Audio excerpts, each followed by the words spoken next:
Which তোমরা যারা laptop কিনবা বা কিনতেছো, স্টেপ ওয়ানে পড়াশোনার জন্য একটা ল্যাপটপ লাগবেই। স্টেপ ওয়ানে ঠিক না, তোমার এতে হল এখন তো পড়াশোনা সবই অনলাইন বেসড, রাইট? সো এখন তো আসলে বইয়ের খুব একটা দরকার হয় না, তো তোমাদেরকে পিডিএফ পড়া অভ্যাস করতে হবে। তো যাদের আইপ্যাড আছে খুবই ভালো, আইপ্যাড না থাকলেও প্যারা নেই, একটা কোনো রকমের ল্যাপটপ বা একটা ট্যাব থাকলেও চলবে। সো এখন পিডিএফ নির্ভর পড়াশোনা আমাদের দেশে এখনো এটা হয় নাই, বাট পুরো ডেভেলপ কান্ট্রিতে এখন সবাই অনলাইন পড়াশোনাই করে। লাইক যেখানে রিসার্চ থেকে আমরা পিডিএফ ডাউনলোড করে পড়তে পারি বা কোনো কি ব্যাংক পড়ি, রাইট? তো তোমাদেরকে এগুলোতে ইউজ টু হতে হবে, সত্যি কথা বলতে স্মার্টনেস আনতে হবে। এখন কথা হচ্ছে যে যারা ল্যাপটপ কিনতে যাচ্ছে বাংলাদেশ থেকে, ল্যাপটপ কেনার একটা সবচেয়ে বড় ডিসঅ্যাডভান্টেজ যেটা আমি রিসেন্টলি ফেস করছি সেটা হচ্ছে বাংলাদেশে যে ল্যাপটপ গুলো যায় ওগুলো আসলে রিফাবলিশড বা হচ্ছে ইউজড কোনো প্রোডাক্ট নিউ করা। ওকে, লাইক মনে করো আমি যে বাংলাদেশ থেকে ল্যাপটপটা কিনছি কিছুদিন না আগেই, বুঝছো, এইচপি একটা কিনছিলাম প্রায় অ্যারাউন্ড 50K দিয়ে। সেটা হচ্ছে ম্যাক্সিমাম 2-3 মাস হচ্ছে। সো এইচপি যে বাংলাদেশে মনে করো যেটা পাঠাই আর আমেরিকায় যেটা পাঠাই আকাশ পাতাল ডিফারেন্স। ওকে, সো আমি জানি না যে বাংলাদেশে আসলে এই প্রোডাক্ট গুলো এত বাজে কেন। সো আমি 50K দিয়ে এইচপি দিয়ে কিনে আসলে পুরাই টোটালি লাইক কি বলবো প্রচন্ড সাফার করছি। হ্যাঁ, সো বাংলাদেশে একমাত্র বোধহয় শুধুমাত্র আসুস তাদের ল্যাপটপ গুলো ডিরেক্ট একদমই একদমই লাইক ইম্পোর্টেড অবস্থায় পাঠাই, সত্যি কথা বলতে, যে হয়তো প্রোডাক্টস গুলো ভালো, পার্টস গুলো ভালো থাকে। অন্যান্য সব ল্যাপটপে আমার মনে হয়েছে যেটা আমার এইচপি কেনাটা খুব বড় একটা ভুল ছিল। বাট এইচপি ল্যাপটপ গুলো অনেক থিন, পাতলা, সো আমি এই জন্য কিনছিলাম, বাট আসলে খুব বড় একটা সাফার করছি। তো তোমরা কেউই বাংলাদেশ থেকে এইচপি কিনবা না। আমার এখন যেটা মনে হচ্ছে সবার ক্ষেত্রে আমি রিভিউ টিভিউ নিয়েছি পরে একই অবস্থা। এইচপি অবশ্যই কিনবা না। যদি ল্যাপটপ যারা এখন কিনেনি কিনবা ভাবতেছো তারা যদি বাইরে কেউ থাকে ট্রাই করো বাইরে থেকে নিয়ে আসার, অথবা বাংলাদেশে কিনলে এইচপিটা অ্যাভয়েড করবা। ওকে, তুমি ট্রাই করবা হচ্ছে আসুসটা নেওয়ার। হ্যাঁ, আসুসের মোটামুটি বাজেটের ল্যাপটপ পাওয়া যায়, আসুসটা নেওয়ার ট্রাই করবা। আমার মনে হয়েছে আসুসটা একটু ভালো বাংলাদেশে, একমাত্র আসুসটা একটু ট্রাস্টওয়ার্দি। আর লেনোভো বলো ডেল বলো আসলে কোনোটাই লাইক অরিজিনাল না, আমার যেটা মনে হয়েছে। ওকে, তো আমাকে এখানে এসে আবার একটা লাইক প্যারার ভিতরে পড়তে হলো। আমার এখানে হঠাৎ করে ল্যাপটপ আবার ডিসপ্লে ক্র্যাশ করছে, জাস্ট কিছুই না এমনিতেই। তো আমাকে আবার একটা ল্যাপটপ কিনতে হলো। গতকালকে আবার একটা ল্যাপটপ কিনছি। সেটা হচ্ছে মাইক্রোসফট সারফেস বুক। এগুলা বোধহয় বাংলাদেশে বোধহয় 1 লাখ, মোটামুটি 1 লাখের মতো দাম। এখানে আমার কত পড়ছে $650, মানে 60K বাংলাদেশি টাকায়।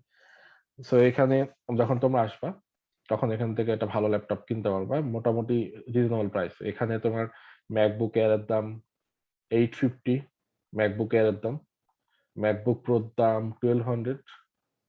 আর তুমি যদি সারফেস বুক নিতে চাও, সারফেস বুক লাইক মাইক্রোসফটের সারফেস বুক বোধহয় 650 থেকে শুরু, আমি 650 দিয়ে নিছি। সো এটা অনেক জোস। লাইক তুমি অ্যাটলিস্ট মানে এইটুকু শিওর হতে পারবা যে তুমি যদি নিজে কোনো ড্যামেজ না করো তাহলে এটা অটোমেটিক্যালি ড্যামেজ হবে না, যেগুলো বাংলাদেশের ল্যাপটপ হয় যে তুমি ঘুমায় যাচ্ছ সকালবেলা উঠে দেখে তোমার ডিসপ্লে নাই। হ্যাঁ, তো খুবই ওয়্যার্ড বিষয়গুলো। আচ্ছা, সো এটা আমার মনে হয় বলা দরকার ছিল তোমাদের। সো যে বাংলাদেশ থেকে ল্যাপটপ কিনলে একটু সাবধানে কিনবা, না হলে আর কি এটা খুবই ডিপ্রেসিং, বুঝছো? তুমি মনে করো ইউআর পড়তেছো, খুব ভালো একটা রিদমে আসো, প্রতিদিন পড়াশোনা করতেছো, হঠাৎ করে আমার ল্যাপটপটা গেছে। এখন বাংলাদেশে যে ওয়ারেন্টি গুলো দেয়, তুমি মনে করো শপে নিয়ে গেলা, আমি এইচপি আমার অলরেডি কেনার 1 মাসের মাথায় একবার গেছিল। ওকে, মাদারবোর্ড নষ্ট হয়ে গেছিল একদমই একা একা। লাইক মনে করো আমি পড়তেছি হঠাৎ করে দেখলাম একটা বন্ধ হয়ে গেছে। এটাকে তোমাদেরকে বলছিলাম হয়তো। সেই এইচপি আমার সার্ভিস সেন্টারে দেওয়ার 1 মাসের মাথায় দিছে, 1 মাস, 1 মান্থ লাগছে তাদের রিপেয়ার করতে। Can even imagine? তো এটা তো আসলে সার্ভিসিং বলে না, রাইট? তারপরে 1 মান্থ পরে আবার নিয়ে আসলাম, 1 মাসের মাথায় আবার গেল। তো বিষয়টা হচ্ছে এরকম। তো এটা আমি খুবই সাফার করছি। এবং এই বিষয়টা তুমি তুমি চিন্তা করো, তুমি একটা এরকম একটা জার্নিতে আসো যে জার্নিটা আসলে toughest journey in this universe. আমার মনে হয় toughest journey in this universe. Okay, so এটা আসলে টাফেস্ট ইন এ সেন্স যে তুমি এখন এখানে আসলে will see tonnes of obstacles, হাজারো রকম অবস্টাকলস দেখতে পাবা। তো তার ভিতরে তুমি পড়াশোনা করতেছো, তোমার যদি ল্যাপটপ বারবার এরকম নষ্ট হয়, this is so depressing, right? তুমি বারবার রিপেয়ার করবা, সেটা টাইম লাগবে, তোমার রিদম নষ্ট হবে। আমার মনে হচ্ছে এটা বলা খুব ইম্পর্টেন্ট। লাইক আমার স্টেপ অনেক সময় বোধহয় আমার যে আগের যে ল্যাপটপটা ছিল ওটা আসুস, সো ওটা 2014 সালে কিনছিলাম। তো ওটা অনেক ভালো সার্ভিস দিচ্ছে, কিন্তু শেষের দিকে আসলে স্বাভাবিক একটা ল্যাপটপ ততদিন যায় না। আমার স্টেপ ওয়ানের সময় আমার মনে আছে, বুঝছো, লাইক আই ডোন্ট নো যে তুমি হয়তো ইউ উইল বিলিভ ইট, বোধহয় 7 থেকে 8 বার আমার ল্যাপটপ রিপেয়ার করা লাগছে। 7 to 8 টাইমস। একবার ডিসপ্লে যায়, একবার ব্যাটারি যায়, একবার চার্জারের পোর্ট যায়, একবার টাচ প্যাড যায়, একবার কিপ্যাড যায়। ওকে, সো বিষয়টা হচ্ছে এরকম। ওকে, সো এই জন্য একটা ট্রাই করবা যে একটু একটা ভালো ল্যাপটপ কেনার। হ্যাঁ? এবং সে যদি কেউ বাইরে থাকে তো অবশ্যই বাইরে থেকে নেওয়ার ট্রাই করবা। বাইরে বলতে আমেরিকা থাকে বিষয়টা এরকম না। তুমি সিঙ্গাপুর থাকে, মালয়েশিয়া থাকে, চায়না থাকে, কোরিয়া থেকে, জাপান থেকে, যেখানে থাকো আশেপাশের যদি কোনো রিলেটিভ, ট্রাই করবা বাইরে থেকে ল্যাপটপ নিয়ে আসা যদি কেউ বাইরে থাকে। আর না থাকলে বাংলাদেশ ট্রাই করবা যে আসুস ছাড়া অন্য কোনো ল্যাপটপ কেনার ট্রাই করবা না। ওকে, আর যাদের ফাইন্যান্সিয়াল কোনো প্রবলেম নেই তারা একবারে ভালো ল্যাপটপ কিনবা, লাইক ম্যাকবুক এয়ার বা ম্যাকবুক প্রো, এগুলা কিনবা। এটা আসলে খুব ইম্পর্টেন্ট আমার মনে হয়েছে। এটাতে সাফার করলে ডিপ্রেশনে পড়ে যাওয়া স্বাভাবিক, রাইট? আইপ্যাড নিলে ভালো মানে কি আসুস ল্যাপটপ? আচ্ছা, এখন তোমার যদি ২ টা অপশন থাকে যে তুমি আইপ্যাড অথবা আসুস ল্যাপটপ নিতে চাচ্ছ, আই উইল প্রেফার ল্যাপটপ। কারণ তুমি আইপ্যাড দিয়ে আসলে পড়তে পারবা, বাট ওইভাবে তুমি ল্যাপটপের ফিলটা পাবা না, রাইট? তোমাকে টানা ১০-১২ ঘন্টা ল্যাপটপের সামনে বসে থাকতে হচ্ছে। সো আইপ্যাড হচ্ছে একটা সাপ্লিমেন্টারি বিষয়। লাইক তোমার একটা ল্যাপটপ আছে, তুমি একটা আইপ্যাড কিনতে পারো। বাট ল্যাপটপ না থেকে আইপ্যাড কেনাটা is not a smart decision, I guess. আমার কাছে যেটা মনে হয়েছে। বাট ইটস ইওর কল দো। বাট আমার এটা মনে হয়েছে কি তোমার একটা ল্যাপটপ কিনে তুমি তখন একটা আইপ্যাড কিনতে পারো। ওকে? বাট একটা ল্যাপটপ দরকার আছে। এটা খুবই সত্যি কথা। আচ্ছা, সো আরেকটা কি বলতে চাচ্ছিলাম, হ্যাঁ, তো ইউএস বা হচ্ছে আমেরিকার বিষয়টা হচ্ছে যে ওরা এমন ভাবে সবকিছু ফাংশনাল, তোমরা অনেকে জানো অনেকে জানো না, যে আমেরিকান গভর্নমেন্ট নিজেও চায় না যে একটা জিনিস যদি তোমার কোনো কারণে লাইক রিপেয়ার করা লাগে, লাইক মনে করো আমি আমার ল্যাপটপটা বাংলাদেশে কিনছি কত 45-50K দিয়ে, সেটা প্রাইস মনে করো $500, রাইট? $500। সো আমি ল্যাপটপটা, আমার ডিসপ্লে নষ্ট হয়ে গেছে, সো আমি স্বাভাবিকভাবেই রিপেয়ার করতে গেছি। সো তারা আমাকে বললো যে অ্যাটলিস্ট মিনিমাম $250 লাগবে শুধুমাত্র ডিসপ্লে লাগাইতে। Can you imagine? তো তাদের সিস্টেমটা এমন ভাবে, এখানে সিস্টেমটা এমন ভাবে তৈরি করা যে তোমার যদি কোনো কিছু নষ্ট হয় তুমি সেটা নতুন একটা কিনো, লাইক ওদের ইকোনমি যেন অলওয়েজ বুম করে, ইকোনমি যেন অলওয়েজ গ্রোথটা থাকে, বুঝছো? তো এখানে এরা চায় না, গভর্নমেন্টও চায় না যে তুমি একটা জিনিস রিপেয়ার করো। এখানে ইভেন কেউ রিপেয়ারও করে না, নষ্ট হয়ে গেলে ফেলে দেয়, জাস্ট ফেলে দেয়, অন্য একটা নতুনটা কিনে। কারণ নিউটা কেনা চিপ। তুমি এখানে $200-300 ভালো ল্যাপটপ পাবা, 300-350 ডলারে ভালো ভালো ল্যাপটপ পাবা। ওকে, তো $300 মানে বাংলাদেশি টাকায় 24-25 হাজার টাকা। তো তুমি $300 যদি একটা ল্যাপটপ পাও, তুমি $300 দিয়ে কেন রিপেয়ার করবে ল্যাপটপ? বিষয়টা হচ্ছে এরকম। আচ্ছা, তো চলো আমরা আজকে পড়াশোনায় যাই। উম, না, এক্সপেন্সিভ না। তোমার যদি ইয়া থাকে, লাইক রিলেটিভ থাকে, হ্যাঁ, তাহলে তো এক্সপেন্সিভ না। তোমার রিলেটিভ বাইরে আসছে, সে দেশে আসতেছে, বা তার কোনো আত্মীয় স্বজন আসতেছে, যে কেউ আসতেছে, বাস সে একটা ল্যাপটপ কিনে তার কাছে পাঠিয়ে দিতে পারে। It's not a big deal. তুমি যদি চিন্তা করো যে অ্যামাজন থেকে ল্যাপটপ কিনবা, কিনে বাংলাদেশে অনেক ট্যাক্স ট্যাক্স দেওয়া লাগে, আসলে এগুলো সম্পর্কে কোনো একটা আইডিয়া নাই, এবং এগুলো তো না যায় বেটার। আমি যেটা বলতেছি যে তোমার বাইরে যদি কোনো রিলেটিভ থাকে তাদের থ্রুতে নিয়ে আসা। ওকে, এইটার কথা বলছি। আচ্ছা, তো চলো আমরা তাহলে আজকে পড়াশোনা করি। ওকে, তো আজকে আমাদের পড়ার টপিকটা কি ভাই? আজকে আমরা যেটা পড়বো সেটা হচ্ছে জিআইটি ফিজিওলজি আমরা শেষ করবো ফার্স্ট হাফে। আমাদের বাকি আছে হচ্ছে স্যালাইভারি সিক্রেশন, আমাদের বাকি আছে প্যানক্রিয়াটিক সিক্রেশন। আমরা কি পড়তেছি বলতো? আমরা পড়তেছি জিআইটি সিক্রেশন, রাইট? তো আমাদের বাকি আছে স্যালাইভারি সিক্রেশন, আমাদের বাকি আছে প্যানক্রিয়াটিক সিক্রেশন। এবার কি বাকি আছে ভাই? এরপর আমাদের বাকি আছে নিউট্রিয়েন্ট অ্যাবজর্পশন। এই nutrient absorption, salivary secretion, pancreatic secretion. তো ফার্স্ট হাফে আমাদের টার্গেট হচ্ছে এটা শেষ করা। এই জিনিসটা ফিজিওলজি শেষ, এবং সেকেন্ড হাফে আমাদের শুরু হচ্ছে আজকে জিআইটি প্যাথোলজি শুরু করা। জিআইটি প্যাথোলজি হিউজ, মানে জিআইটি প্যাথোলজি পড়াইলে আমাদের জিআইটি শেষ, বিষয় হচ্ছে এরকম। সো আমরা আজকে ওরাল থেকে শুরু করবো। জিআইটি মানে বুঝতেছো ওরাল ক্যাভিটি থেকে শুরু করে অ্যানাস পর্যন্ত, ওরাল ক্যাভিটি থেকে শুরু করে অ্যানাস পর্যন্ত যে প্যাথোলজি আছে সবই জিআইটি প্যাথোলজির ভিতরে পড়তেছে। সো জিআইটি যে হিউজ সিস্টেম, ইউনো। সো আমরা ওরাল ক্যাভিটি থেকে আজকে শুরু করবো ইনশাল্লাহ। সো এটা হচ্ছে আমাদের প্ল্যান। ওকে, সো চলো আমরা শুরু করি। আচ্ছা, কেউ ফাতিমা বা কেউ বোধহয় আমাকে গ্রুপে দেখলাম টেক্সট করছে যে ভাইয়া বায়োকেমিস্ট্রি ডিলিট হয়ে গেছে। বায়োকেমিস্ট্রি ডিলিট হয়নি, আমি তোমাকে যে লিঙ্ক দিচ্ছি ওটাকে ঢুকতে পারছো? আমাকে জানিও। আই হোপ যে ঢুকতে পারবো। আমি তো বায়োকেমিস্ট্রি আর কোনো ফাইল এখন ডিলিট করি না, কারণ আমি যে ইয়া কিনছি, গুগল ড্রাইভ স্পেস কিনছি, তো 100 জিবি পর্যন্ত স্পেস আছে। তো কোনো কিছু তো ডিলিট করার প্রয়োজন নাই। সবকিছুই তোমাদের যত বড় ফাইলই থাকুক না কেন গুগল ড্রাইভে থাকার কথা, তোমাদের যে ফোল্ডারে আমি অ্যাড করছি। আচ্ছা, সো চলো আমরা আজকে বিআরএফ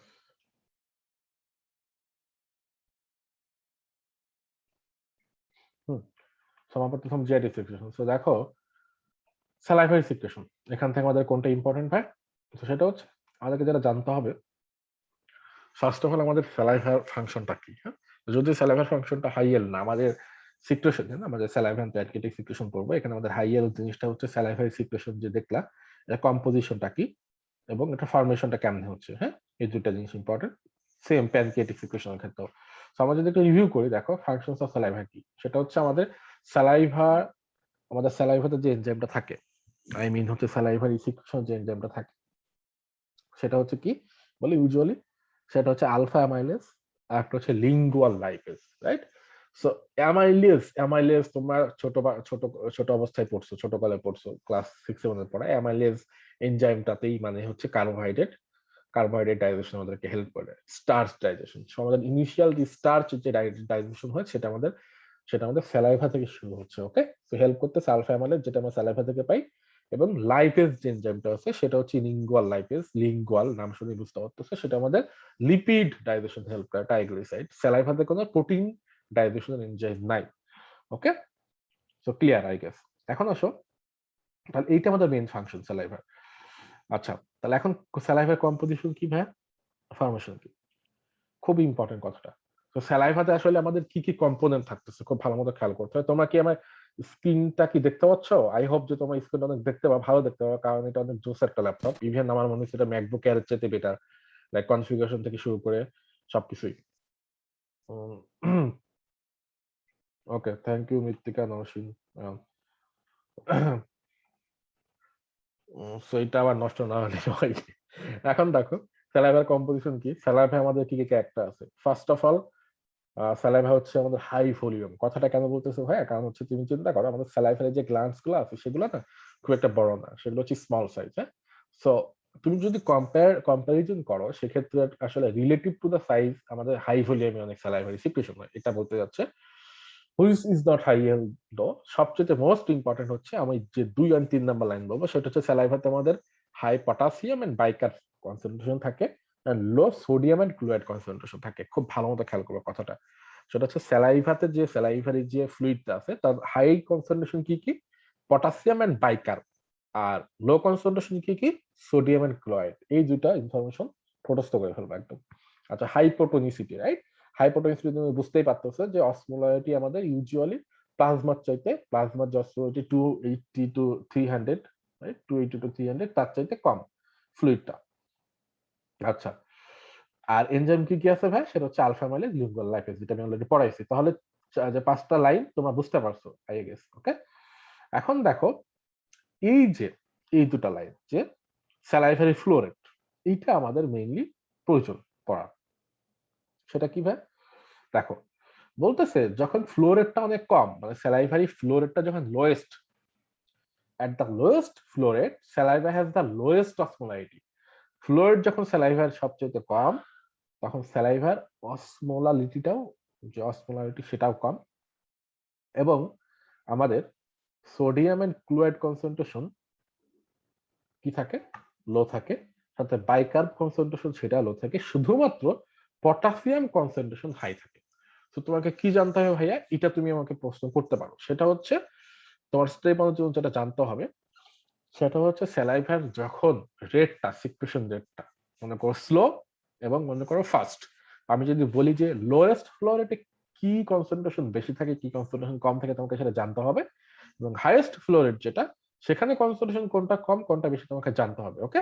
তাহলে ভাই হচ্ছে লোয়েস্ট ফ্লো রেটে যে কথাটা বললাম, সেটা হচ্ছে লোয়েস্ট ফ্লো রেটে আমাদের কনসেন্ট্রেশন কম হচ্ছে সোডিয়ামের, ক্লোরাইডের এবং বাইকার্বের, ওকে? শুধুমাত্র পটাশিয়ামের কনসেন্ট্রেশনটা বেশি থাকে। আর হাইয়েস্ট ফ্লো রেট যেটা, সেখানে আমাদের স্যালাইভার যে অসমোলারিটি সেটা ক্লোজ টু দ্যাট প্লাজমা থাকে, মানে আইসোটোনিক বা আইসোঅসমোটিক আমি বলতে পারি, ওকে? লোয়েস্ট ফ্লো রেটে আমাদের অসমোলারিটিটা লো থাকে, আর হাইয়েস্ট ফ্লো রেটে আইসোঅসমোলারিটি বা আইসোটোনিসিটি মেইনটেইন করে। এখন আসো ভাইয়া, তাহলে আমরা ফর্মেশন কেমন হচ্ছে তুমি তোমাকে কাজ করো। তাহলে স্যালাইভা ইউজুয়ালি ফর্মড হয় 3টা মেজর গ্ল্যান্ডে, তোমরা জানো অনেকেই, এটা ক্লাস 3 এর পড়া, ওকে? আমি এগুলো কিন্তু মাঝে মাঝে বলি ক্লাস 3 পড়া, ক্লাস 5 এর পড়া। আমি জাস্ট তোমাদেরকে বোঝাই যে আসলে এগুলো তোমাদের জানা উচিত, অলরেডি জেনে আসছো। আমি জাস্ট এটা মিন করি, বিষয়টা এরকম না যে তুমি ক্লাস 3 তে পড়ে আসছো এগুলো। সো এটা হচ্ছে 3টা গ্ল্যান্ড আছে আমাদের ইউজুয়ালি, তাই না? মেজর গ্ল্যান্ড, মাইনর গ্ল্যান্ড আমাদের অনেক হান্ড্রেডস অফ মাইনর গ্ল্যান্ড আছে। মেজর গ্ল্যান্ড হচ্ছে প্যারোটিড একটা, সাবমেন্ডিবুলার একটা, সাবলিঙ্গুয়াল গ্ল্যান্ড একটা। আচ্ছা, তাহলে মেইনলি আমাদের গ্ল্যান্ডের হিস্টোলজিকে আমি দুইটা ভাগে ভাগ করতে পারি। একটা হচ্ছে অ্যাসাইনি, একটা হচ্ছে ডাক্ট। ওকে, একটা হচ্ছে অ্যাসাইনি, স্যালাইভারি গ্ল্যান্ডের অ্যাসাইনি বা অ্যাসাইনাস সিঙ্গুলার ফর্মে, আর একটা হচ্ছে ডাক্ট। ঠিক আছে, তাহলে ভাই কোনটার কি কাজ, এই দুটো যদি আমরা পড়ি কোনটার কি কাজ, তাহলে আমাদের মোটামুটি স্যালাইভা সিক্রেশনের হাইয়েল যে পার্টটা শেষ। হাইয়েল পার্টটা কি কি ভাইয়া? হাইয়েল পার্টটা হচ্ছে কম্পোজিশন, ফ্লোরেট, এন্ড এই যে অ্যাসাইনাস এন্ড ডাক্টার কি কাজ, এই জিনিসগুলো হাইয়েল। তো অ্যাসাইনি কি করে ভাইয়া? দেখো, এই যে আমাদের হিস্টোরিতে দেখো যে ভিতরে যে এই যে তুমি দেখো এইটা হচ্ছে duct, right? Ductal cell, ductal cell, এটা হচ্ছে অ্যাসাইনি সেল। এই যে acini, ductal cell, acini, ductal cell. তাহলে অ্যাসাইনাস যেটা করে, অ্যাসাইনাস হচ্ছে আমাদের ইনিশিয়াল যে স্যালাইভাটা প্রডিউস করতেছে সেটা প্লাজমার অসমোলাইটিক সমান। তাহলে কথাটা খেয়াল করো, তাহলে কথাটা মানে কি ভাই? কথাটা মানে হচ্ছে আমাদের ইনিশিয়াল যে স্যালাইভাটা সিক্রেশন হচ্ছে সেটা হচ্ছে আইসোটোনিক। আইসোটোনিক মানে সেটার অসমোলারিটি প্লাজমার সমান, এবং ইনিশিয়াল স্যালাইভাতে অ্যাসাইনি থেকে যেটা সিক্রেশন হয় তার হচ্ছে concentration sodium, potassium, chloride, biker সমান প্লাজমার। ওকে, প্লাজমার সমান, কারণ যেহেতু তার আইসোটোনিক, রাইট? তাহলে হচ্ছে প্লাজমার সমান ইনিশিয়ালটা, খেয়াল করবা ইনিশিয়ালটা। আচ্ছা, এটা হচ্ছে আমাদের অ্যাসাইনির কাজ, হচ্ছে এটাই। অ্যাসাইনির কাজ হচ্ছে আমাদের ইনিশিয়াল স্যালাইভাটা প্রডিউস করে। তাহলে এখন কাজ হচ্ছে ভাই ডাক্টের কাজটা কি? ডাক্টের কাজ চিন্তা করো, ডাক্টের কাজ হচ্ছে আমাদের স্যালাইভাটা মডিফাই করা, রাইট? মডিফাই করা। তুমি যদি অ্যাসাইনাস সেল থেকে যে স্যালাইভাটা আমাদের সিক্রেশন হলো সেটা আমাদের মডিফাই করে ডাক্ট। তাহলে কি প্রসেস করবে ভাই মডিফাই ডাক্ট? পাঁচটা প্রসেস আছে। ফার্স্ট অফ অল আমাদের ডাক্ট যেটা করবে, সোডিয়াম এন্ড ক্লোরাইডটা রিঅ্যাবজর্ব করবে। Therefore the concentration of this ions are lower than their plasma concentration. তাহলে তুমি খুবই সুন্দর মতো চিন্তা করো, কমন সেন্স। আমাদের দেখো, এই যে সোডিয়াম আমাদের ডাক্ট কি করতেছে দেখো ভাই, অ্যাবজর্পশন করতেছে। আমাদের ক্লোরাইড যেটা সেটাও অ্যাবজর্পশন করতেছে। তাহলে স্যালাইভা যদি সোডিয়াম আর ক্লোরাইড অ্যাবজর্পশন করে নেয়, তাহলে এই সোডিয়াম আর ক্লোরাইডের কনসেন্ট্রেশন কি বলো দেখি? প্লাজমার চাইতে কম। খুবই স্বাভাবিক, রাইট? প্লাজমার চাইতে কম, যেহেতু তারা রিঅ্যাবজর্ব হয়ে যাচ্ছে। আচ্ছা, তাহলে ড্রাগ যদি সোডিয়াম আর ক্লোরাইড রিঅ্যাবজর্পশন করে, কিছু তাকে সিক্রেশন করতে হবে ভাইয়া। সেই সিক্রেশনটা কি করবে? সেটা হচ্ছে পটাশিয়াম এন্ড বাইকার। এই জন্য পটাশিয়াম এন্ড বাইকার যেহেতু তারা সিক্রেশন করতেছে, দেখো পটাশিয়াম ডাক্টাল সেল থেকে ডাক্টাল সেলে সিক্রেশন হচ্ছে। তো যেহেতু সিক্রেশন হচ্ছে আমাদের পটাশিয়ামটা, সিক্রেশন হয়ে কোথায় যাচ্ছে দেখো? স্যালাইভার ভিতরে ঢুকতেছে, রাইট? ডাক্টাল সেল থেকে সিক্রেশন হয়ে স্যালাইভার ভিতরে ঢুকতেছে। তো সিক্রেশন হলে আমাদের তাদের কনসেন্ট্রেশনটা বেশি থাকবে। এই যে দেখো, দেখো আমরা পড়ছিলাম যে লোয়েস্ট ফ্লো রেটে আমাদের কনসেন্ট্রেশন বেশি কার? পটাশিয়ামের, বাইকার্ব যদিও কম ছিল। হ্যাঁ, সো কিন্তু অ্যাজ এ হোল যদি তুমি চিন্তা করো স্যালাইভার কম্পোজিশনে আমাদের পটাশিয়াম এন্ড বাইকার্বের সিক্রেশন বা কনসেন্ট্রেশন সবচেয়ে বেশি। কেন বেশি ভাই? এইটা একটা কারণ যে আমি potassium and bicarb ductal cell থেকে সিক্রেশন হচ্ছে, কিন্তু সোডিয়াম এন্ড ক্লোরাইডের কেন লো আমাদের কম্পোজিশনটা? কারণ তারা রিঅ্যাবজর্পশন হয়ে যাচ্ছে, রাইট? দেখো রিঅ্যাবজর্পশন হয়ে যাচ্ছে মানে, দেখো এই যে তুমি ইয়াটা দেখো, ডিরেকশনটা দেখো, রিঅ্যাবজর্পশন হয়ে যাচ্ছে, এই যে রিঅ্যাবজর্পশন হয়ে যাচ্ছে, ডিরেকশনটা দেখো, sodium and chloride. Okay, reabsorption হয়ে যাচ্ছে তারা, কিন্তু আমাদের পটাশিয়াম এন্ড বাইকার ডাক্টাল সেলে সিক্রেশন হচ্ছে, স্যালাইভার ভিতরে তাদের কম্পোনেন্টটা এই জন্য বাড়তেছে। সো আলটিমেটলি কি হচ্ছে? ডাক্ট যেহেতু আমাদের পটাশিয়াম এন্ড বাইকার সিক্রেশন করতেছে, তাদের কনসেন্ট্রেশনটা আমার প্লাজমার কনসেন্ট্রেশন চাইতে বেশি। সোডিয়াম আর ক্লোরাইড রিঅ্যাবজর্পশন করতেছে, এই জন্য তাদের কনসেন্ট্রেশনটা প্লাজমার চাইতে কম। এখন আসো আমাদের অ্যালডোস্টোন ভাইয়া তো সব জায়গায় একই কাজ করে, রাইট? সেটা কি ভাই? সেটা হচ্ছে অ্যালডোস্টোন আমাদের অলওয়েজ ডাক্টাল সেল বলো বা কিডনির টিউবুল বলো, কালেক্টিং ডাক্ট বলো, সেখানে অলওয়েজ সোডিয়াম রিঅ্যাবজর্পশন করবে, পটাশিয়াম সিক্রেশন করবে। সো এখানেও অ্যালডোস্টোনের কাজ হচ্ছে সোডিয়াম রিঅ্যাবজর্পশন করা এবং পটাশিয়াম সিক্রেশন করা। সো দেখো এটাও কিন্তু আলটিমেটলি কি হচ্ছে ভাই? এক নম্বর পয়েন্টের সাথে সোডিয়াম রিঅ্যাবজর্পশন কন্ট্রিবিউট করতেছে, এবং দেখো দুই নম্বর পয়েন্ট সে একই, পটাশিয়াম সিক্রেশন করতেছে। সো অ্যালডোস্টোন সেই কাজটা আরো বেশি বেশি বাড়াই দিচ্ছে, স্টিমুলেট করতেছে, right?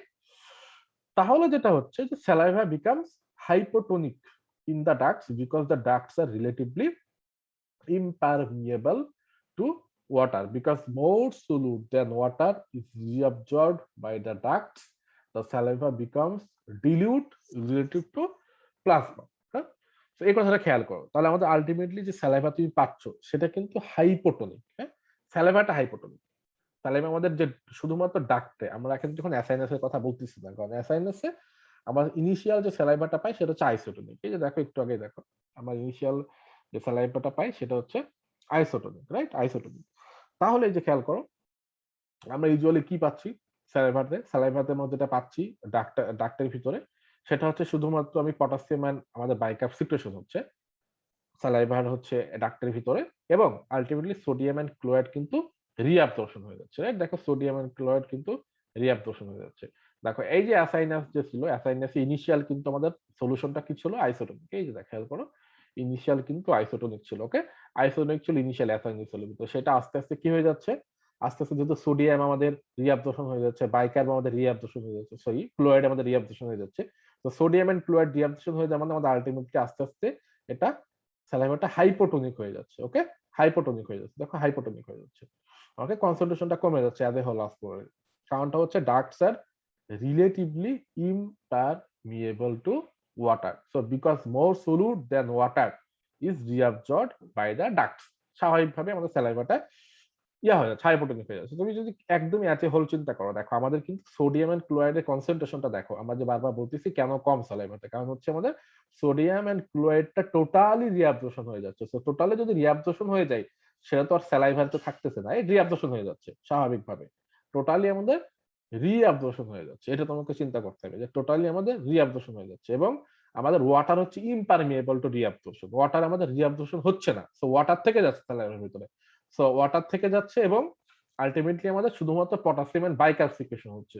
So potassium and biker মনে করো কনসেন্ট্রেশন আছে অল্প, তার চাইতে অনেক বেশি ওয়াটার আমাদের আছে, কারণ হচ্ছে আমাদের ওয়াটারটা ইমপারমিয়েবল টু রিঅ্যাবজর্পশন। সো ওয়াটারটা রিঅ্যাবজর্পশন হতে পারতেছে না, সো আমাদের আলটিমেটলি যে কনসেন্ট্রেশন সেটা হচ্ছে হাইপোটোনিক হয়ে যাচ্ছে। ওকে, আলটিমেটলি প্লাজমার চাইতে কনসেন্ট্রেশনটা কমে যাচ্ছে। তাহলে দেখো আমরা একটু আগে যে পড়াশোনাটা করছি যে লো ফ্লোরেট, যখন লো ফ্লোরেট থাকে তখন স্যালাইভা কি হয়? Lowest sodium and chloride concentration থাকবে স্বাভাবিকভাবে, এবং হাইয়েস্ট বাইকার্ব কনসেন্ট্রেশন থাকবে। আর হাই ফ্লোরেটে কি থাকবে ভাই? হাই ফ্লোরেটে আমাদের ইউজুয়ালি আইসোটোনিক। ওকে, ইনিশিয়াল সিচুয়েশনের মতো। ইনিশিয়াল সিচুয়েশন কি ভাই? একদম ইনিশিয়াল সিচুয়েশন দেখো, ইনিশিয়াল সিচুয়েশনে কি হচ্ছে আমাদের, খুবই ভালো মতো এই কথাটা খেয়াল করবে, এই দুইটা লাইনে আমাদের পড়তে হবে, মনে রাখতে হবে। ইনিশিয়াল সিচুয়েশনে দেখো, ইনিশিয়াল সিচুয়েশনে আমাদের সোডিয়াম এন্ড ক্লোরাইড সিচুয়েশনের সোডিয়াম এন্ড ক্লোরাইড কনসেন্ট্রেশন সবচেয়ে বেশি ইনিশিয়ালে, যখন আইসোটোনিক ছিল, রাইট? ইনিশিয়ালি আমাদের সোডিয়াম ক্লোরাইড কনসেন্ট্রেশন অ্যাসাইনার সেলের ভিতরে সবচাইতে বেশি, পরে গিয়ে তারা রিঅ্যাবজর্পশন হচ্ছে, বাট ইনিশিয়ালি তারা তো সবচাইতে বেশি। তাহলে তুমি কি বলবা বলো? হাইয়েস্ট যে ফ্লোরেট বা ইনিশিয়াল যে ফ্লোরেটটা, সেখানে আমাদের কি হচ্ছে? আমাদের saliva is the most likely initial situation from the acinus. তার মানে সেখানে হাইয়েস্ট সোডিয়াম আর ক্লোরাইড কনসেন্ট্রেশন থাকবে আর লোয়েস্ট পটাশিয়াম কনসেন্ট্রেশন থাকবে, কারণ ইনিশিয়ালি আমাদের সোডিয়াম এন্ড ক্লোরাইড ভিতরে ছিল, তারা পরে গিয়ে রিঅ্যাবজর্পশন হয়ে যাচ্ছে, এবং ইনিশিয়ালি কিন্তু আমাদের পটাশিয়াম কনসেন্ট্রেশনটা কম ছিল, পরে পটাশিয়াম সিক্রেশন হচ্ছে আমাদের লো ফ্লোরেটে বা ডাক্টে এসে, ডাক্টাল সেলে। অ্যাসাইনাল সেলে আমাদের অ্যাসাইনাল সেলটা মনে রাখবা হচ্ছে হাই ফ্লোরেট, আর ডাক্টাল সেলটা মনে রাখবা হচ্ছে লো ফ্লোরেট, তাহলে তোমাদের মনে থাকবে। ওকে, তো অ্যাসাইনাল সেলের কম্পোজিশন হচ্ছে হাই সোডিয়াম হাই ক্লোরাইড লো পটাশিয়াম। আর হচ্ছে তোমার আমাদের যে ডাক্টাল সেল, সেটার কনসেন্ট্রেশন হচ্ছে কি? Low sodium low chloride high potassium. Okay, that's it. এই যে দুইটা জিনিস আমাদের মনে রাখতে হবে, তোমাদেরকে কি মনে রাখতে হবে ভাইয়া? সেটা হচ্ছে এই যে এই দুইটা লাইন মনে রাখবা, হাই ফ্লো লো ফ্লো, এই composition and high flow low flow, এই যে দ্যাটস ইট। এইটুকু, যে এই দুটো জিনিস তোমাদের বোঝানোর জন্য এই দুটো লাইন, তোমাকে এতগুলো কথা টক টক করলাম। তো তোমার কি থাকবে ইওয়ালটা এরকম, বা তোমার এক্সামে এরকম একটা সুন্দর ফিগার থাকবে। এখন তোমাকে বলবে যে বলো তো দেখি এইটা আসলে কোন গ্ল্যান্ডের সিক্রেশন। তো তুমি যদি এই ফিগারটা এখন বুঝলা, আমি তোমাকে পড়াইলাম এত ডিটেলসে, তোমার তো এটা 30 সেকেন্ড লাগবে না যে এটা তো স্যালাইভারি সিক্রেশন, রাইট? এখন বলো, তোমাকে বুঝতে পারছো আমি যে কথাগুলো বললাম? এখন ক্লিয়ার? Any question? একবার রিপিট করতে হবে ভাই, এরকম কিছু এনি কোশ্চেন না ক্লিয়ার? আমাকে বলো, তো ক্লিয়ার হলে আমরা প্যানকেটিক সিচুয়েশন শুরু করব।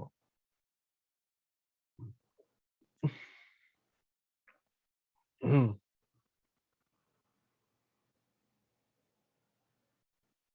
হুম।